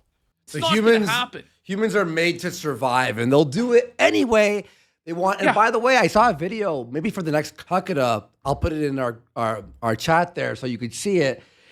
Rent prices in 1 year, 25.5%. A $2,600 place the next year rose to $3,400 in a year. Whoops. It wasn't like, sorry, my light just fell. But who 5 years or something. It was this is what, a 1 or a 2 bedroom apartment or something like this? 1 bedroom apartment. 1 bedroom, and a girl was like on like an interview on this video. I'll show you it, but she's crying almost. She's like, "It's over. What do I do?" She's like, It is She's over. like saying, "It's over. I'm working every day, 50 hours a week, overtime, and they just raised my rent again, and I can't do it. I don't know what to do." Yeah. She's like 25 or something. Up from Student debt, by the way, 18.4% too. the year before. Nova Scotia, PEI, and Holy Saskatchewan fuck! seeing So you're telling me that nearly 1 in 3 people in Saskatchewan, Nova Scotia, and PEI are starving? This is not acceptable. No. This is unacceptable. There must be radical change. It's not acceptable, and there will be. There will be. It's inevitable now. And shit is going to change because shit is hitting the fan. You see a number like that, start to panic. Yeah. Like, I'm actually starting to panic. Like, when I went through this shit over the last couple days to put it together, and I started looking at just how, like, overwhelmingly fucked it is, and I hope you guys understand, too. Like, it's overwhelmingly just, like, this country is gone. It's disintegrated. It's destroyed. It's over. When I watched that renting video and like the housing problem was like a 14-minute video, I was 8 minutes in and I had to stop it because I was getting anxiety. I was oh my God, this is, so what, next year, does it raise another 25%? So every 4 years, does rent double? Like, does it stop? Is there a stopping point? the highest rates. In Toronto, doctors... That's rent. You could live with a bunch of roommates. This is food. This is... Yeah. Am I going to die today? Linked to the issue to a recent scurvy case there. A 65-year-old woman suffering from bleeding gums, bruising, poor mobility, and weakness. Her diet consisted of non-perishables and processed foods. If they're lacking nutrients of vitamin C, they're bound to be lacking other nutrients as well. Doctors say scurvy is a diagnosis that shouldn't be overlooked. In the case of... You don't say. We shouldn't overlook scurvy. Oh, I thought it was fine. I thought the pirate disease that should be obliterated and fictional at this point. Like, you know what I mean? Larange, all 27 patients were treated with vitamin C supplements. And now health officials are using education as a form of prevention. How about Alison Bamford, CTV. Like, our people shouldn't have to be... Buddy... How about we get them affordable food? And that's the thing is, like, we fortify a lot of our foods with vitamin D and vitamin C. Like, I'm pretty sure all milk is fortified with that shit. They add a lot of... And so we can't, like, you understand, these people can't even afford milk. They can't afford anything. They can't afford produce. They can't have... There's nothing. This is what our country has become. But don't worry, we have a plan to fix it. It's the rebate scheme. Okay. It's the rebate scheme, guys. Okay. From essential goods to common stocking stuffers, Trudeau offering Canadians temporary tax relief. So because it's Christmas, we're going to try and buy your votes with a temporary scheme to alleviate pain. So let's have a look here. Canadians will soon receive a temporary tax break on essential items, children's clothing and diapers, restaurant and pre-prepared meals, and common stocking stuffers, along with a one-time $250 rebate. Nothing. So you're going to get, we already got $250. You probably didn't even notice it went into your fucking account. Someone asked me, and you know what I said? I don't fucking care. Like, I literally said, it doesn't, no. I don't even know if it's, I know I'm fat, but I don't even know if that's like really one trip to the grocery store. No, it's not. It's definitely not. Not for me. It's not, man. Not for me. It's not. No. I mean, it is if you're buying all noodles, right? If you're buying all... Let's go to the next slide. So this is like, people are dying of scurvy, and we offer them $250. But here's what the government's doing. We're offering relief between Christmas and Valentine's Day. So between December 14th and February 15th, you're not going to have to pay fucking taxes on beer, which you already don't anyway in Ontario. Cakes, pies, donuts, prepared salads, chips, ice cream, fruit bars, children's clothing, video games, consoles, controllers, Lego. So it's like, this is like a good step, but how about we make it permanent? Yeah. How about, because inflation is so fucked, how about we ease this by just removing the federal sales tax? Yeah. Oh, but then I'm pretty sure you can figure out a way to cut the fucking waste so that we can actually afford to fucking eat. Pretty sure the government all the Indians doesn't need to be. Yeah, I'm pretty sure the government doesn't need this revenue. Pretty sure. Because right now, some foods are not subject to GST, but prepared things are, like a rotisserie chicken. If you have a really busy day, you have to feed your kids. Maybe you're tempted to go to the grocery store and pick up a prepared meal, but it's expensive. When we're talking about Canadians can't even afford a fucking rotisserie chicken from Walmart. From Loblaws or whatever. And you're with telling a Mac us on the side. $250 one time is going to fix that. How much is a rotisserie in how much is a rotisserie in what's it called? I don't know. I thought they were probably $12.99 or $15 now. Hang on 1 second. Okay. They used to be like $7, but I think that they're fucking through the roof now. Okay, sorry. There you go. All right. Yeah, no, they are. They're probably so as of December 14th, the sales tax will be reduced. According to the federal government, the tax relief will cost $1.6 billion, save a family spending $2,000, $100. Guys, saving us $100 and a $250 rebate is not the difference. And it's going to Canadians who make $150,000 per year or less. You're telling me people making $150,000 a year are struggling? That's because if that's the case, it's fucked. If that's the case, it's over. If $150,000 didn't help you, what will the $350 between the rebate and the savings do? It's a joke. It's parody. $150K, you should be like doing well. That should be like prosper. And listen to this. Asked by reporters why an $150,000 income threshold was picked, Trudeau said the costs have gone up for everyone. And Trudeau says he's previously spoken out against the idea of delivering rebates to address affordability, as he argued it could drive up inflation, which it will. And he said, if we hand out money to people, it only makes the inflation worse, because how we got to this point was during COVID, when we handed out these $2,000 a month fucking checks to everybody and put so much money into the fucking economy that the dollar is worth fucking toilet paper. Ash, by the way, I had to pay that back. Yes. I had to pay it back. It's not like it was free money. I took $6,000 for 3 months off the Ubers when I started streaming or whatever. And then when I did my taxes, they're like, yeah, you have to pay it all back. I'm like, I thought it was free. I thought the point was it was supposed to be free. No, it was like a loan. Like our government became a loan shark. Yeah. And like, if you don't pay back, we'll shut down your bank account. Oh, so it wasn't to help us. No, it was just a quick fix. Duct tape on the fucking... So Trudeau says one of the fundamental challenges around affordability, they'd love to say, well, you know what? We just need more money.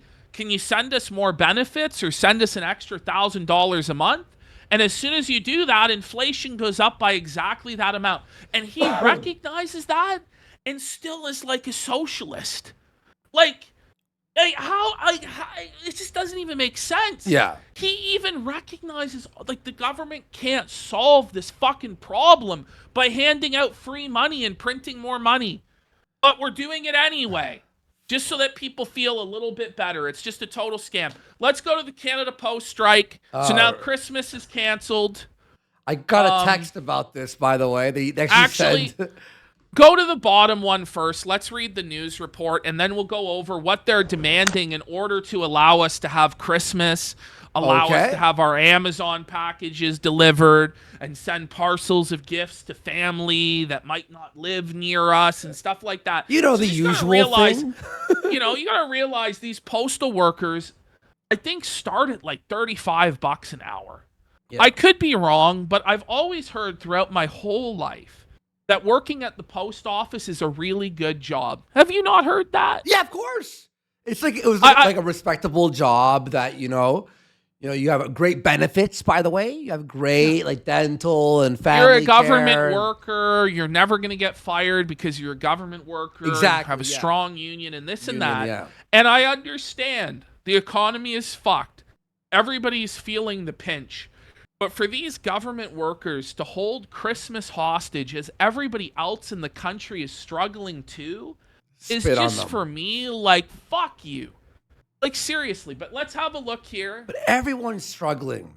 Do we all have, does every fucking, sector of life head on strike and just shut it down? Yeah, maybe. That might be the one And way. 11 days on the picket line and no end in sight for the 55,000 Canada Post workers who walked off the job November 15th. And with exactly 1 month to go until Christmas, frustrated workers are holding a rally right now in Toronto. You think they feel good about this? Again, this is just like a repeat of the liquor store workers and this stuff. It's like nobody else in the private sector does this. No. Like nobody, it just doesn't happen. But these guys, because they're government workers, they're God's gift to the world, they're entitled to endless raises and even cushier benefits. And like a lot of Canadians, and the thing is, like working at the post office, it's not even really a skilled job. No. You know what I mean? Like this is something that somebody with a high school diploma can do. Yeah. I don't want to degrade postal workers, but it's like a physical job. It's not like you're a doctor or something, You know what I mean? It's not like you went to school for 10 years, developed a specialized skill. Exactly. You drive the postal fucking truck along, drop packages off. Like it is a physically intensive job being a mailman, and you deliver in rain and sleet and hail and snow and sun. It doesn't matter. You have to get the mail out. I understand that, but this is fucked. Live with more. Hi, Jaden. Hi there, Candace. That's right. About 100 or even more union members are here outside of the Canada Post Depot in Scarborough. I'll give you a look at the scene right now. We're seeing both Cup W as well as other. The flags look like that Palestine, whatever. Union members. We know that OPSU is here as well. Many union members here in support for a solidarity rally. You can hear them chanting right now. Shame. There's been music, chants, speeches from local union leaders. Talks have been on. Shame on you guys. Yeah. This country is holding on by a thread. And we have very little to look forward to. And people love everybody loves Christmas. Exactly. And you're potentially holding like a kid not getting their Christmas present on Christmas morning. That's what you're holding over people's heads so that you can get more. And you think that you're the good guys? Like, it's not like it's some greedy corporation that you're battling either. Like, this is the federal government that employs you guys. It's a great point. And you're asking for the rest of the country to pay more in tax to give you better wages and you better benefits, when in reality, in today's day and age, we could probably privatize this shit and leave it to companies like UPS and fucking DHL and shit like that. Amazon even. Amazon, like, you guys need to live in the real fucking world.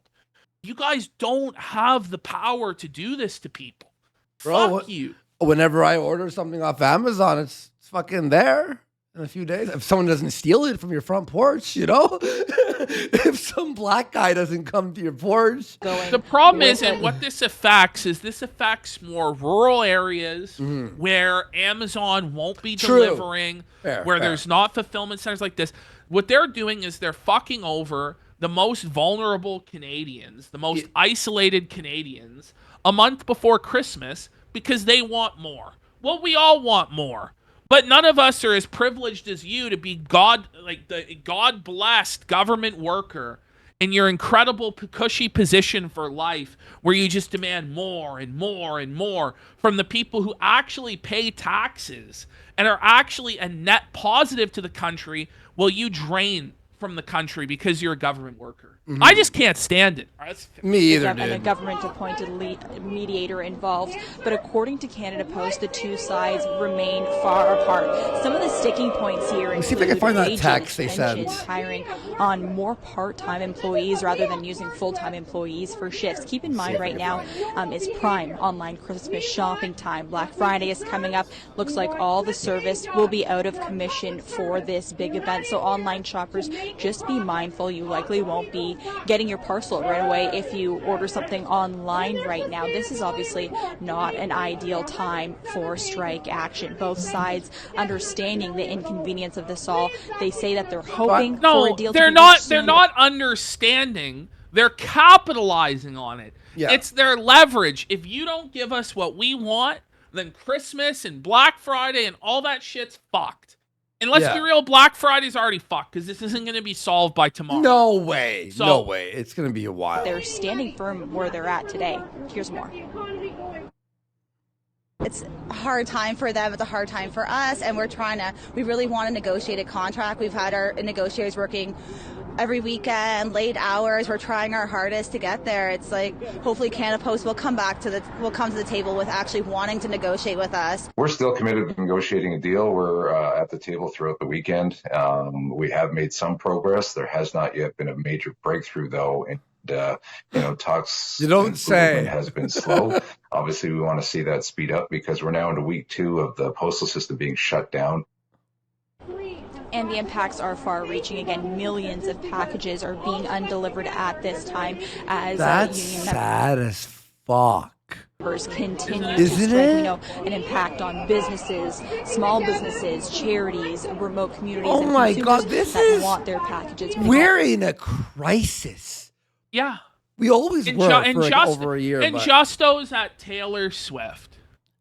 That all the shit goes on. Why? I mean, just think of the optics of it are so bad. Like, I understand he wants to bang out to Cruel Summer, but like it's gonna be a cruel winter for everybody. A cruel if he doesn't country. figure it the fuck out. No, it is. It's a sad fucking state of affairs. It's being destroyed. As it stands right now, strike action continues. A solidarity rally being held right now. We know both sides. I've never had so much rage in one fucking app of this show, dude. I was saying this might be the craziest episode we've ever fucking done. My heart. And we're not even anywhere near close to being finished, really. Yeah. Okay, so now I'll go back into the Canada Post folder. Sorry. And let's have a look at their demands. They want wage increases. They want COLA payments to be rolled into the basic wage rate. They want stop payments increased from 70 to 80%. They want 10 paid medical days added to their 7 paid personal days. And here's where I get pissed. Wow. They want to allow medical days to be banked. So what happens with this, right, is you work there for 10, 20 years. And then you just retire because you go, okay, well, I banked all these fucking medical days and now I'm just not coming in. Yeah. It's like, listen, those medical days are for to be used if you actually have a medical emergency. You understand? Yeah. They're not meant to just be bilking the taxpayer by banking fucking medical days. You bank vacation days, not by the way, like medical. how many people get fucking 10 paid medical days plus 7 paid personal days? No, they how fire many of you you listening to this? Fire you if you call in sick like they 5 want times. it. Listen to this one. Improve protections against technological change.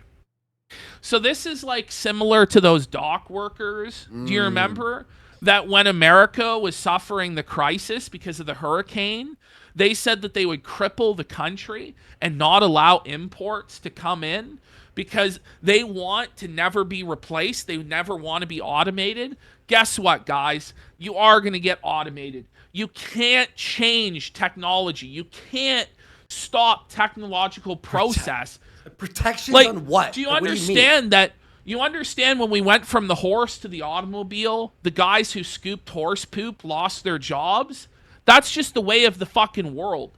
You can't hold the whole rest of the world back because you're worried that robots are going to be delivering the mail in the future. I'll even say a more modern example. Do you remember when Mississauga, they banned Uber because the taxi drivers were like, we're going to lose our... And then, like, eventually everyone's like, no, the world is changing.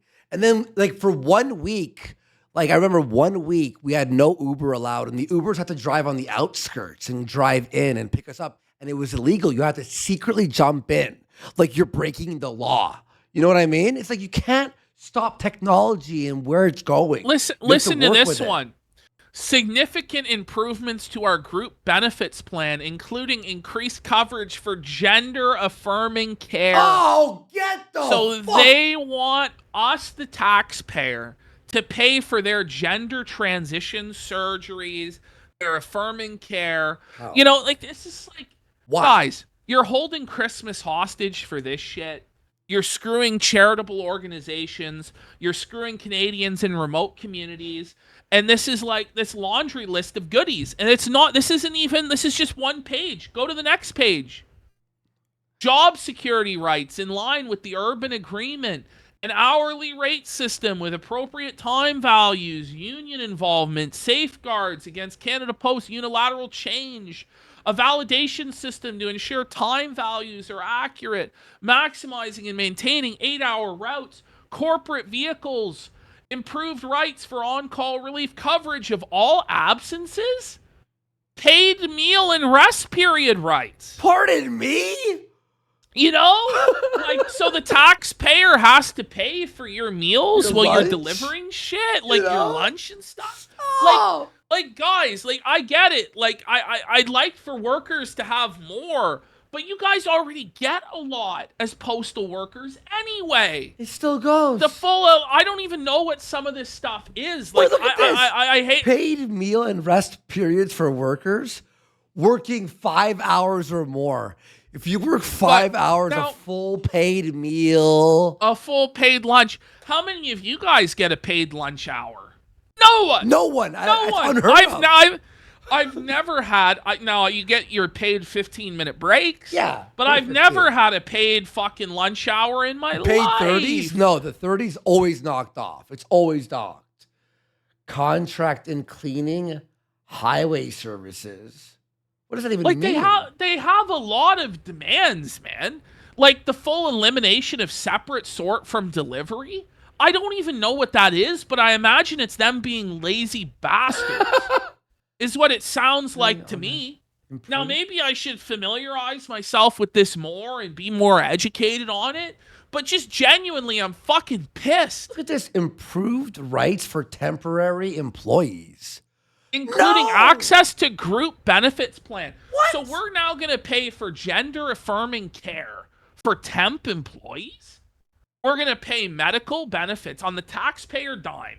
Medical benefits, vision, dental for temp workers. What? That doesn't make any sense.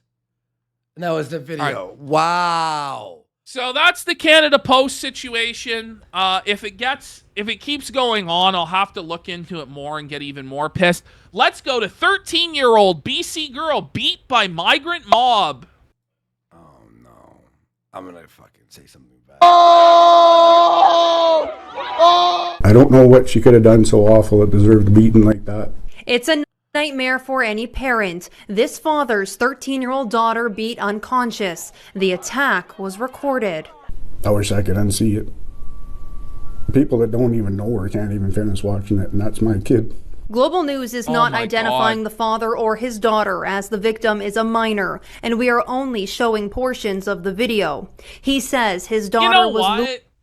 Maybe we should see the whole video. You know what I mean? You know what I mean? Maybe it's time to show Like, Canadians the truth. Blur out her face. Blur out her face. This is seriously this is Justo's Canada.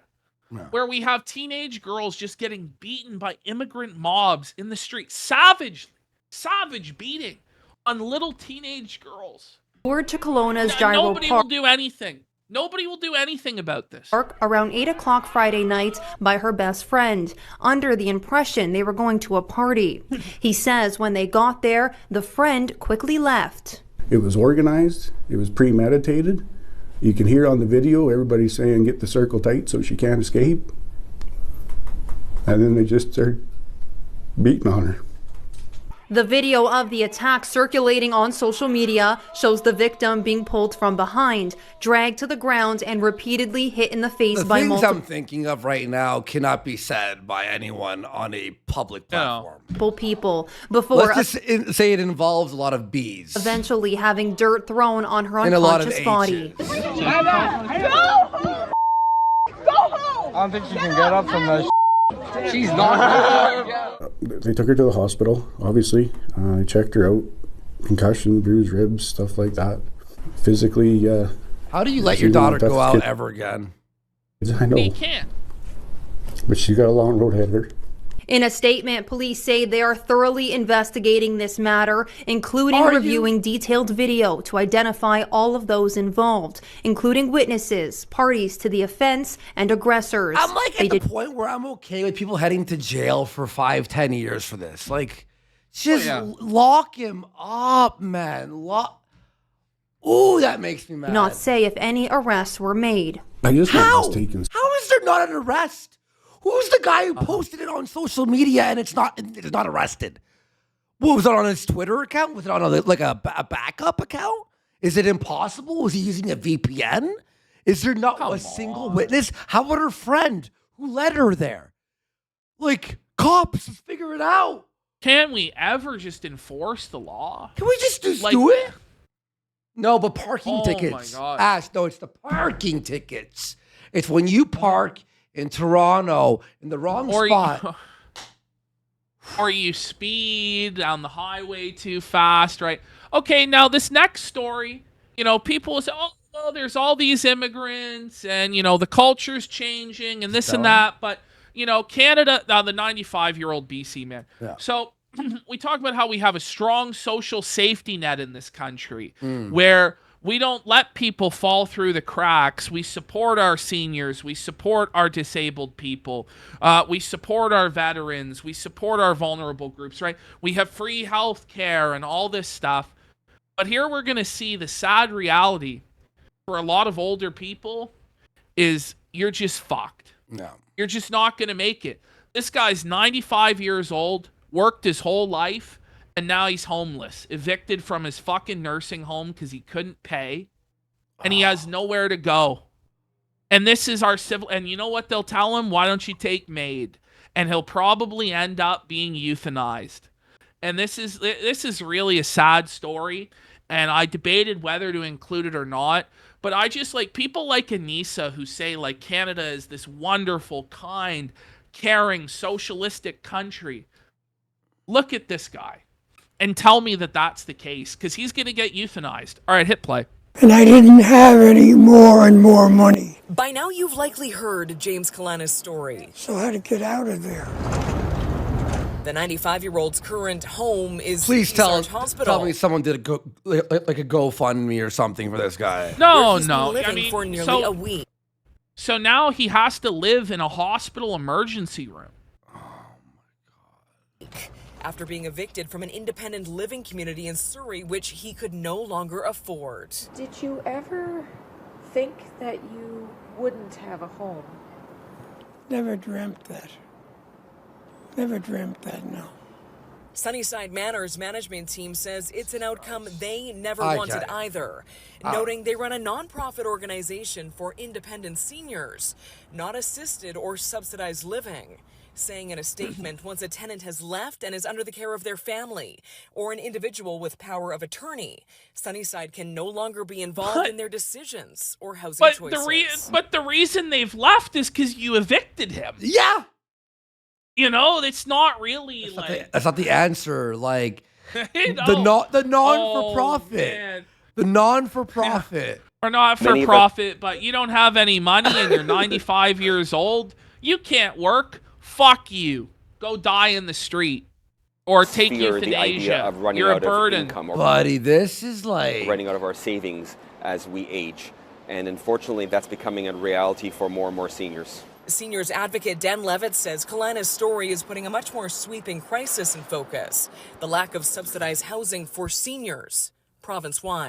By the way, have you noticed every story that we've watched today, there's always the line, it points to a bigger crisis. Yeah, every bigger problem. Story. Every story had that line. And the issue is Trudeau. It's Trudeau. It's just the country. Now it's right. Living is not an option for everybody, and that's where subsidized housing becomes available. And if you require care, that's where assisted living and long-term care fit in. But we need much more of that to be built. Fraser Health agrees this is We're a third world issue. country almost. Telling Global News, Kalina is being provided health services at Peace Arch, as well as connections to other supports. But adding the thing a person's is, right, ability it's actually worse than a third world country. It's actually worse than India. Because at least in India, they have a respect and a what's the word I'm looking for? They revere their elders. Yeah, true. And the community will take care of the elderly because they consider them to be wise. They consider them to be worthwhile. In our country, supposedly first world, we allow our seniors to become homeless, and we tell them either die on the street or we euthanize you. That's what are we doing? Canada. That's Canada now. Access housing at an independent living site. How is there not like a protest every day against stuff like this? Does not involve a health authority. It's something I don't ever want anybody else to experience. I'm gonna cry. Even at 95, because Kalina is still in good health. He's not eligible to enter the public he's in a fucking hospital, not outside. See, do you hear that though? Because he's still healthy, he's not eligible to go to a long-term care home. Is he healthy? He can't even walk. Like, come on. I mean, he's in really good shape for being 95. This guy's biggest problem was that he lived too long. Yeah, I was going to say that. You may as well want to die at 85 or 80. Yeah, no, you want to die because eventually, like, it gets to a certain point. Like, it doesn't matter how well you saved. You saved enough to fucking pay for 30 years in a fucking nursing home? Probably not. And, like, the thing is, when our generation retires, we're not going to have any fucking savings.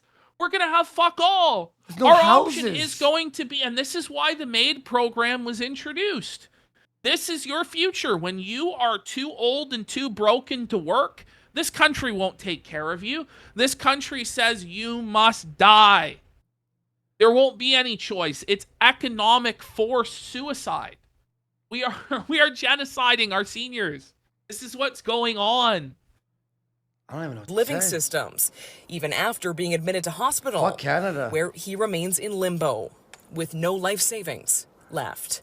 Sarah McDonald. Can they throw on some sad music? Like, may as well. Holy fuck, I man. can't. Please, and people can't even raise money for him because a lot of people just don't have money. No, nobody has money. It's like, well, tough luck, bud. Like, you know, I'm struggling. All right, so now we have the Brampton jewelry robbery. Okay. By the way, this happened in Saga the other day, too. I don't know if you have that one, but at Square One, like 4 or 5 days ago, they literally ran in and fucking destroyed Broad daylight? Broad daylight. Smashed. 3 p.m. Security cops couldn't do anything. They just all, same thing. This was before that, actually. And then after this one. It's so brazen. By the way, like the guy filming this doesn't do anything either. Like, look at this guy. The lo-fi hip hop in the background, by the way. It's the lo-fi destruction of our country. Yeah, the lo-fi of See Canada Burn too. It's the lo-fi girl, but the outside the window, it's just on fire. Yeah, that happened in Mississauga, dude. Like, all right, let's go. Now we have a Brampton party. All right. Okay.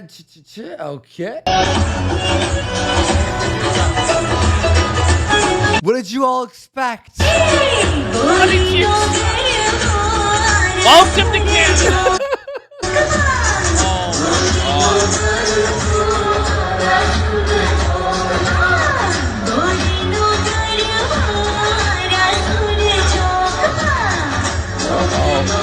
Without commentary. Without commentary. It doesn't even need commentary. Now, this next one might be the craziest one yet. This is the most third world thing I've ever seen in our country. Okay. Did you see this video? Somebody died here. So this is how public transport works in India, in third world countries. Oh shit! I heard about that. Instead of actually lining up in an orderly fashion for the bus, yeah, we're just gonna have hundreds of people mobbing the fucking bus and chasing it down until somebody dies. Look at this.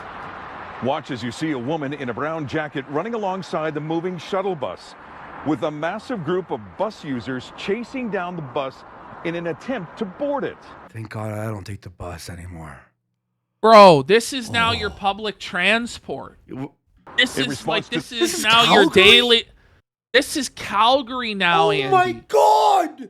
That was like the safe haven for like 2 years. The scene of the Franklin LRT station, Calgary Transit says in a statement, as soon as we are made aware of a situation, Calgary Transit promptly deploys shuttles to assist customers. In this case, 13 shuttles have been deployed. Transit ambassadors are also on site, helping customers with wayfinding and directing them. I don't think it's the transit authority's fault. No. Back in my day, I swear, Grandpa's Leworski here, and back in your day too, Ash, you'd line the fuck up. Whoever first come, first serve. Whoever was at the end of the fucking line near the stick. You're like trying to cut the line, force your way in, run. Like, this is crazy. This is crazy. During the mad rush to catch a bus, this man says this is something he's seen before. Oh my God! You don't say you saw this before, buddy. You don't say. Look at this, buddy. Look at the guy behind to bring it back. Did you see the guy's like? Buddy, where has my country gone? If only you knew how bad things really were. Exactly. If only you knew how bad it really was. This is Canada 2024 in one image, isn't it? It really is. It just can't get much worse than that. It really can't. In my homeland like this. Yeah. In my homeland, it's like this. Oh. What? Well, in my homeland, it is like I came here, it was good, and then all these other people from my homeland came, and now it's like my homeland. Who would have thought that if we bring everybody from over there here, they'll make it like it was over there? Why couldn't it be like racist? You're evil. You're an evil racist. Die, white man, die. Oh man. Why couldn't it have been Japanese people? You know I know, mean? right? Or even like honestly, the Chinese people. Like they're like the only hope is that they're just gonna like come and conquer this country. It'll be please Asians, we need you. You know, there won't be any freedom, there won't be any individuality, but at least the trains will run. Yeah. You see in China they're paying stuff with the palm of their hand now. Like you scan, you tap your fucking hand. That's fucked. Okay, now here we have an Indian guy who started working at Costco. And, you don't say. You know, the Canadian dream isn't all that it was cracked up to be. I don't want to work anymore. because I'm working every day very hard, and I never had money. Fucking shit. So everything is expensive, motherfucker. So I don't know all that shit. No, well, dude. There it is. Dude. You know, you work, and there's no money. By the way, every There's story just none. is, well, another Indian. Like, I hate to make it, but this is what it is now. Like, Welcome to India News. Like, I don't hate anybody, but Me like, either, man. You know, you want to accept, bro. You want to accept, but then you go, no, it's too much. According to last year's, nobody would have a problem if the country was 5% or 10%, or minority or Indian or Chinese or whatever. But now they are going to be the majority 80. of the country. What, Brampton's like 80? It's crazy. How's that like even Vancouver is now fully like majority Asian. It's like 51% Asian now. So it's just, you can't, and it's in a span of 10 years. Like, you can't do this. It's just not going to work. And even Justin admits it's not working.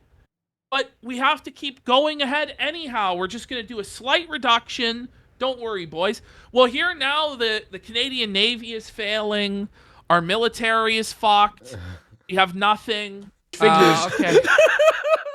The military says that they are approximately 16,000 troops short in both the regular and reserve forces. And approximately 10,000... Wait a minute, you're telling me that all the immigrants who came here that are the real Canadians, they're not volunteering to serve? What? You're telling me that the white people, the European people in this country, they're not rushing out to serve either now that their country has been taken away from them? What? Wow, who could have seen this coming? Also, as a Canadian, would you want to serve for this country? It's what I'm saying. Fuck them. I mean? Like, there's no honor. Oh, I'm going to serve for the country and protect the Indian invasion. 1,000 soldiers lack the training required to be deployed. When it comes to the Navy in particular, well, the situation is pretty bad. According to Vice Admiral Angus Topshee, the Navy needs to recruit 1,200 new sailors each year to meet its staffing shortages. Colleagues and shipmates, the RCN faces some very serious challenges right now that could mean we fail to meet our force posture and readiness commitments in the commercial? 2024 and beyond. You know how in America it's like an action movie commercial? Be proud, be strong. It's like Call of Duty. It's awesome, dude. Here it's like guys, listen, we're struggling. Failing. Yeah, we're struggling. It's like, fuck. We need help. La situation est grave, mais nos problèmes ne sont pas uniques et je sais que l'aviation et l'armée sont confrontés à des défis similaires. Furthermore, several ships are beyond their life cycle, and there aren't even enough sailors to operate Canada's new fleet of Arctic patrol ships. No! Furthermore, we just learned recently... a bunch of boats, there's a bunch of ships just floating out there like with no one to run it. Canada's new class of submarines, the ones that will be used to defend Canada's Arctic from Russia, won't be operational until 2037. And 2037. And meanwhile, there's this huge escalation with Russia and Ukraine. We're told Russia is the enemy. We have to be ready to go to war and defend our sovereignty. And that's the one thing with Canada. It's like, yeah, like we're not really going to go to war or anything like that. But we want to maintain sovereignty over the Arctic.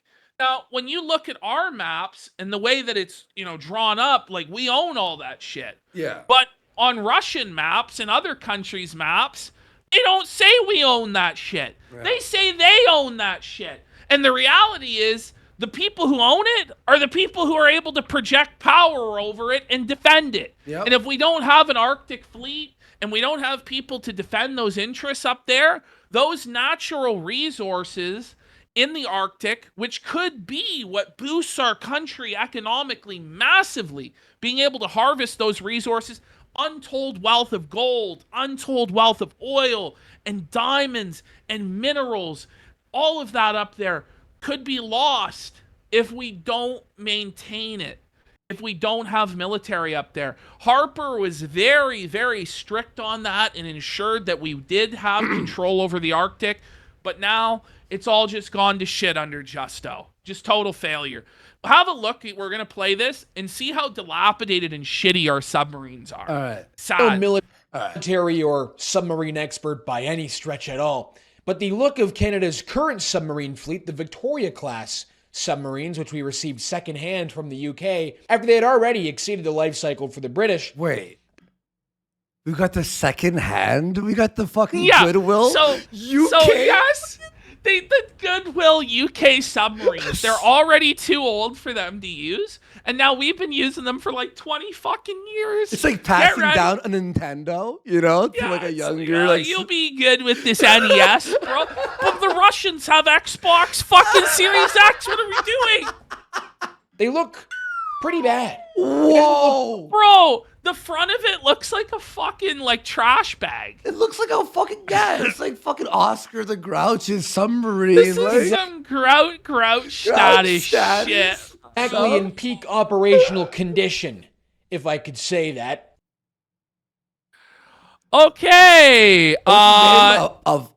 Harrison Faulkner. Yeah, He's he awesome. Does a lot of good reports. I love that guy. Yeah. Okay.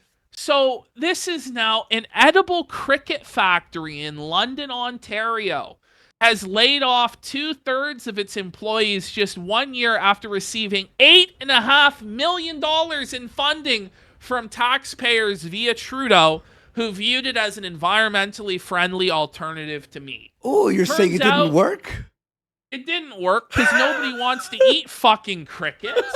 But Justo wants you to, and Justo is paying for this shit to continue in the hopes that eventually, when we're all so poor and starving, that he can force us to eat the fucking bugs. Well, like, he's a sick fuck. You turn them into like a powder or something? Like, Ezra. Here's Ezra being arrested, head of Rebel News. This guy is, a Jew. And here he is getting arrested because he dared, protest against Palestinians.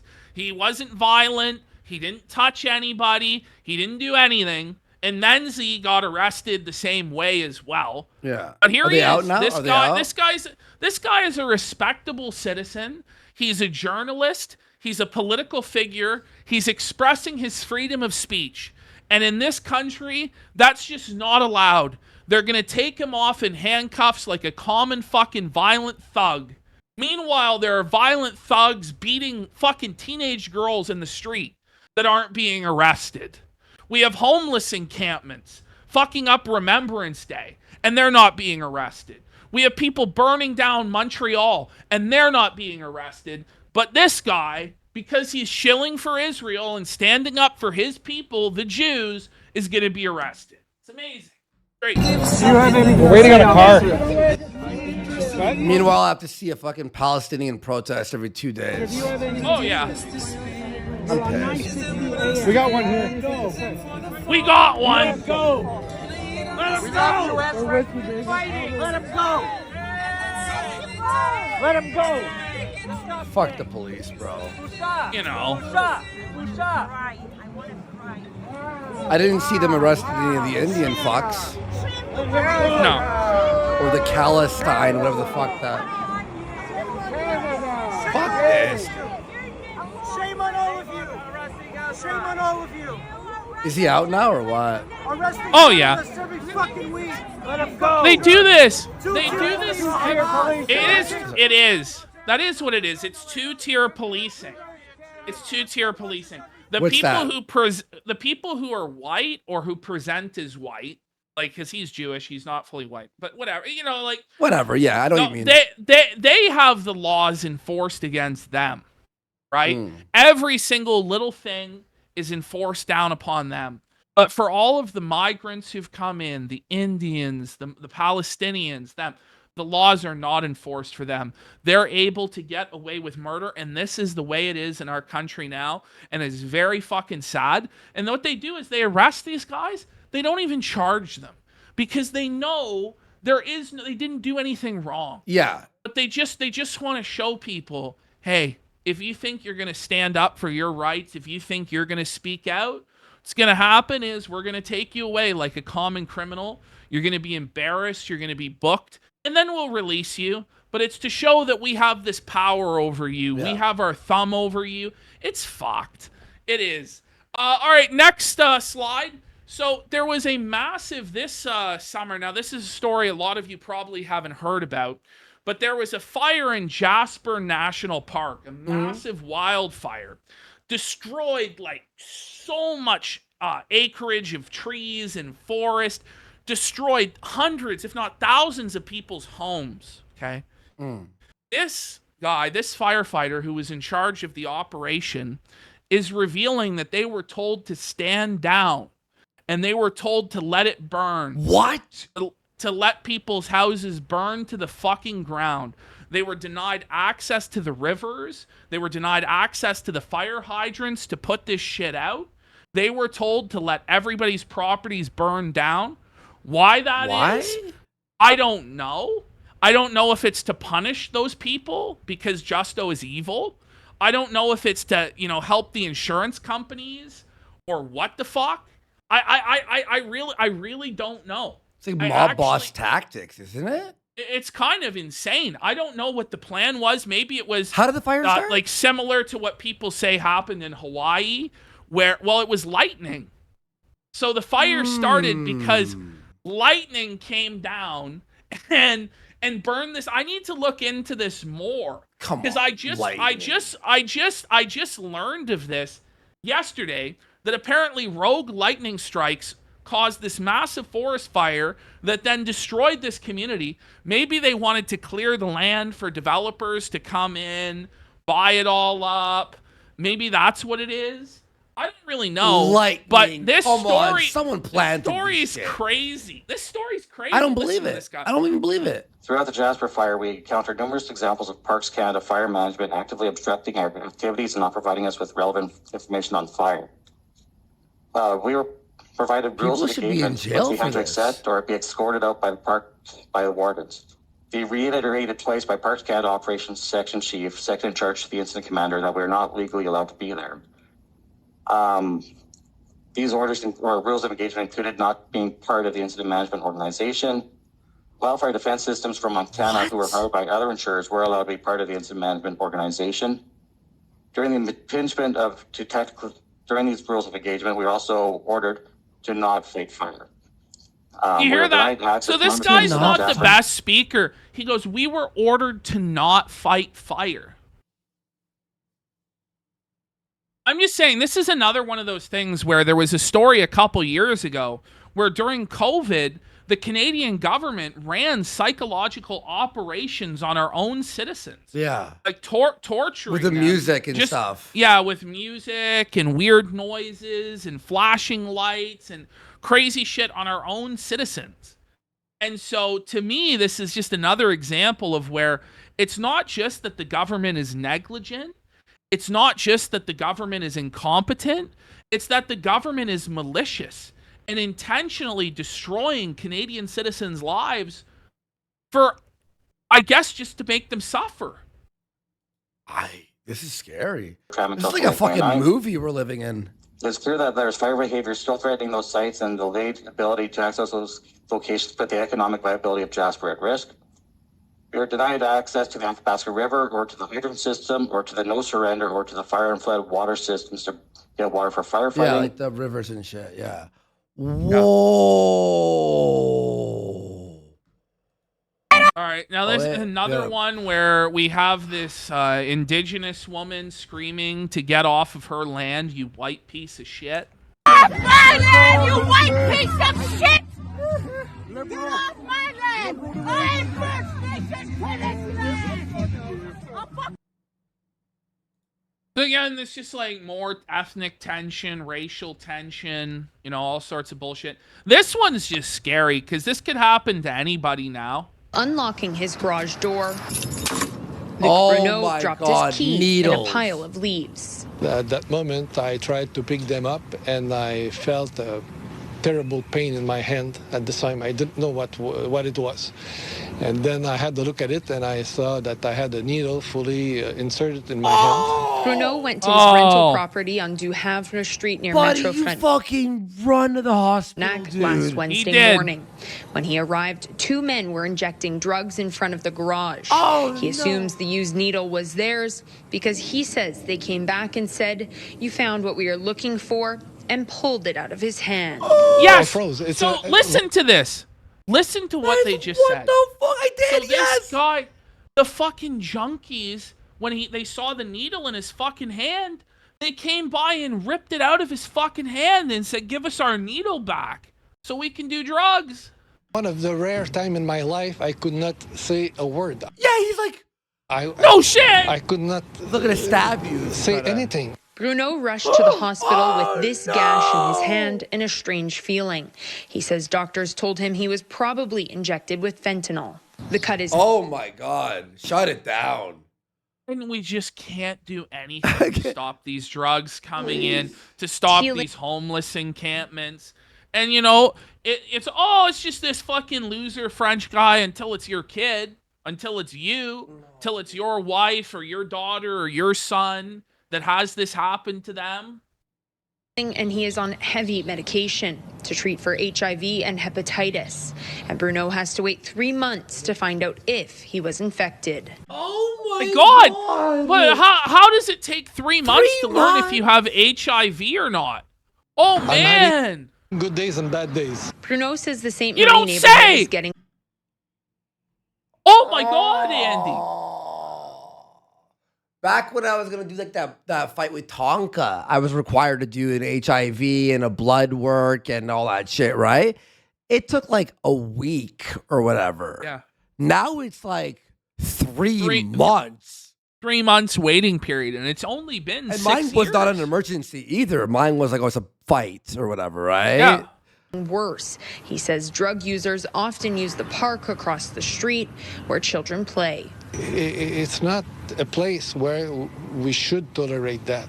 It's not a place. But Bruno feels the city is doing nothing to clean it up.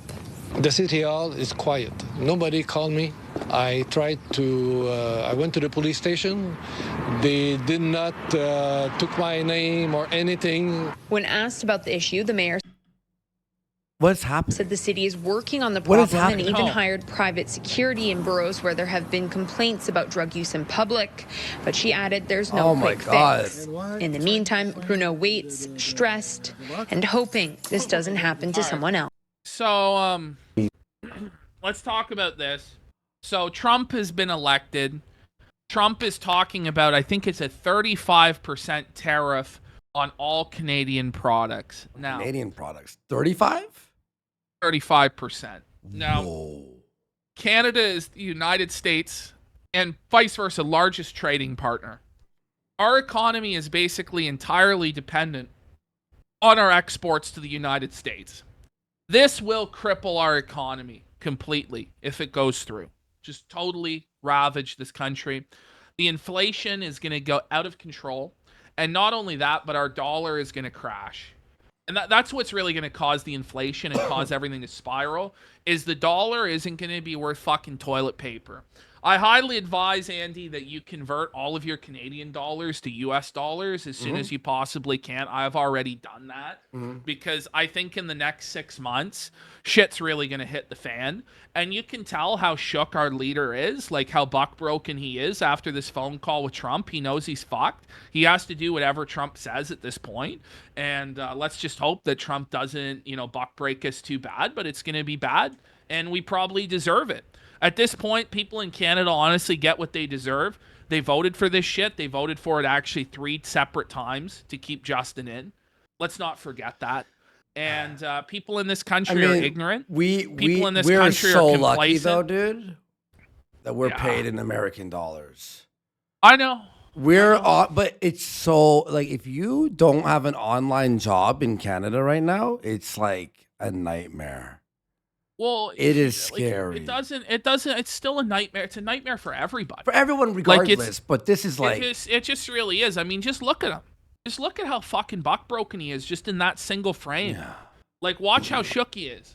Obviously talked about laying out the facts, talking about how the his like voice is shaking. Yeah, you could tell he's he's like quivering, like he's and looking you can around. Just see how he just looks defeated, man. Connections between our two countries flow back and forth. We talked about some of the challenges that we can work on together. It was a good call. This is something that we can do. Buddy, it doesn't look in his eyes. He looks like he's on the verge of fucking tears. This is it doesn't sound like it was a good.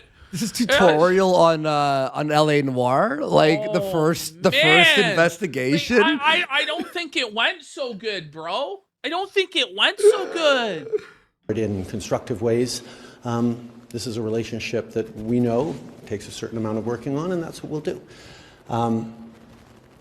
One of the really important things is that we be all pulling together on this. The Team Canada approach is what works. Just that's get where lost. Putting aside partisanship, that's where never come back, I reached out, hide. immediately to Doug Ford to agree with him that we would have a First Ministers meeting this week to talk about the United States. So obviously shit's hit the fan. Like we're assembling all the premiers, Doug Ford, Legault, everybody, and we're basically saying shit's fucked. What do we do? Okay, here's our moment of zen. This is basically a representation of what Justin has done to this country, is what he does to this beer here. Moment of Zen's supposed to be happy. There is no happy ending. Oh, God, what happened? Nice, you spilled beer. There we go. You see that? That's Canada. You see that puddle of broken beer bottles on the fucking ground? That's what Canada is. Just know. Can I go that way? I broke it. I'm like, no. Oh, that was your moment of zen, everybody. See you all next time. I don't even see you next time, guys. I don't know what to say if we're even alive. Save us. Help. Help. Fuck. All right. Peace.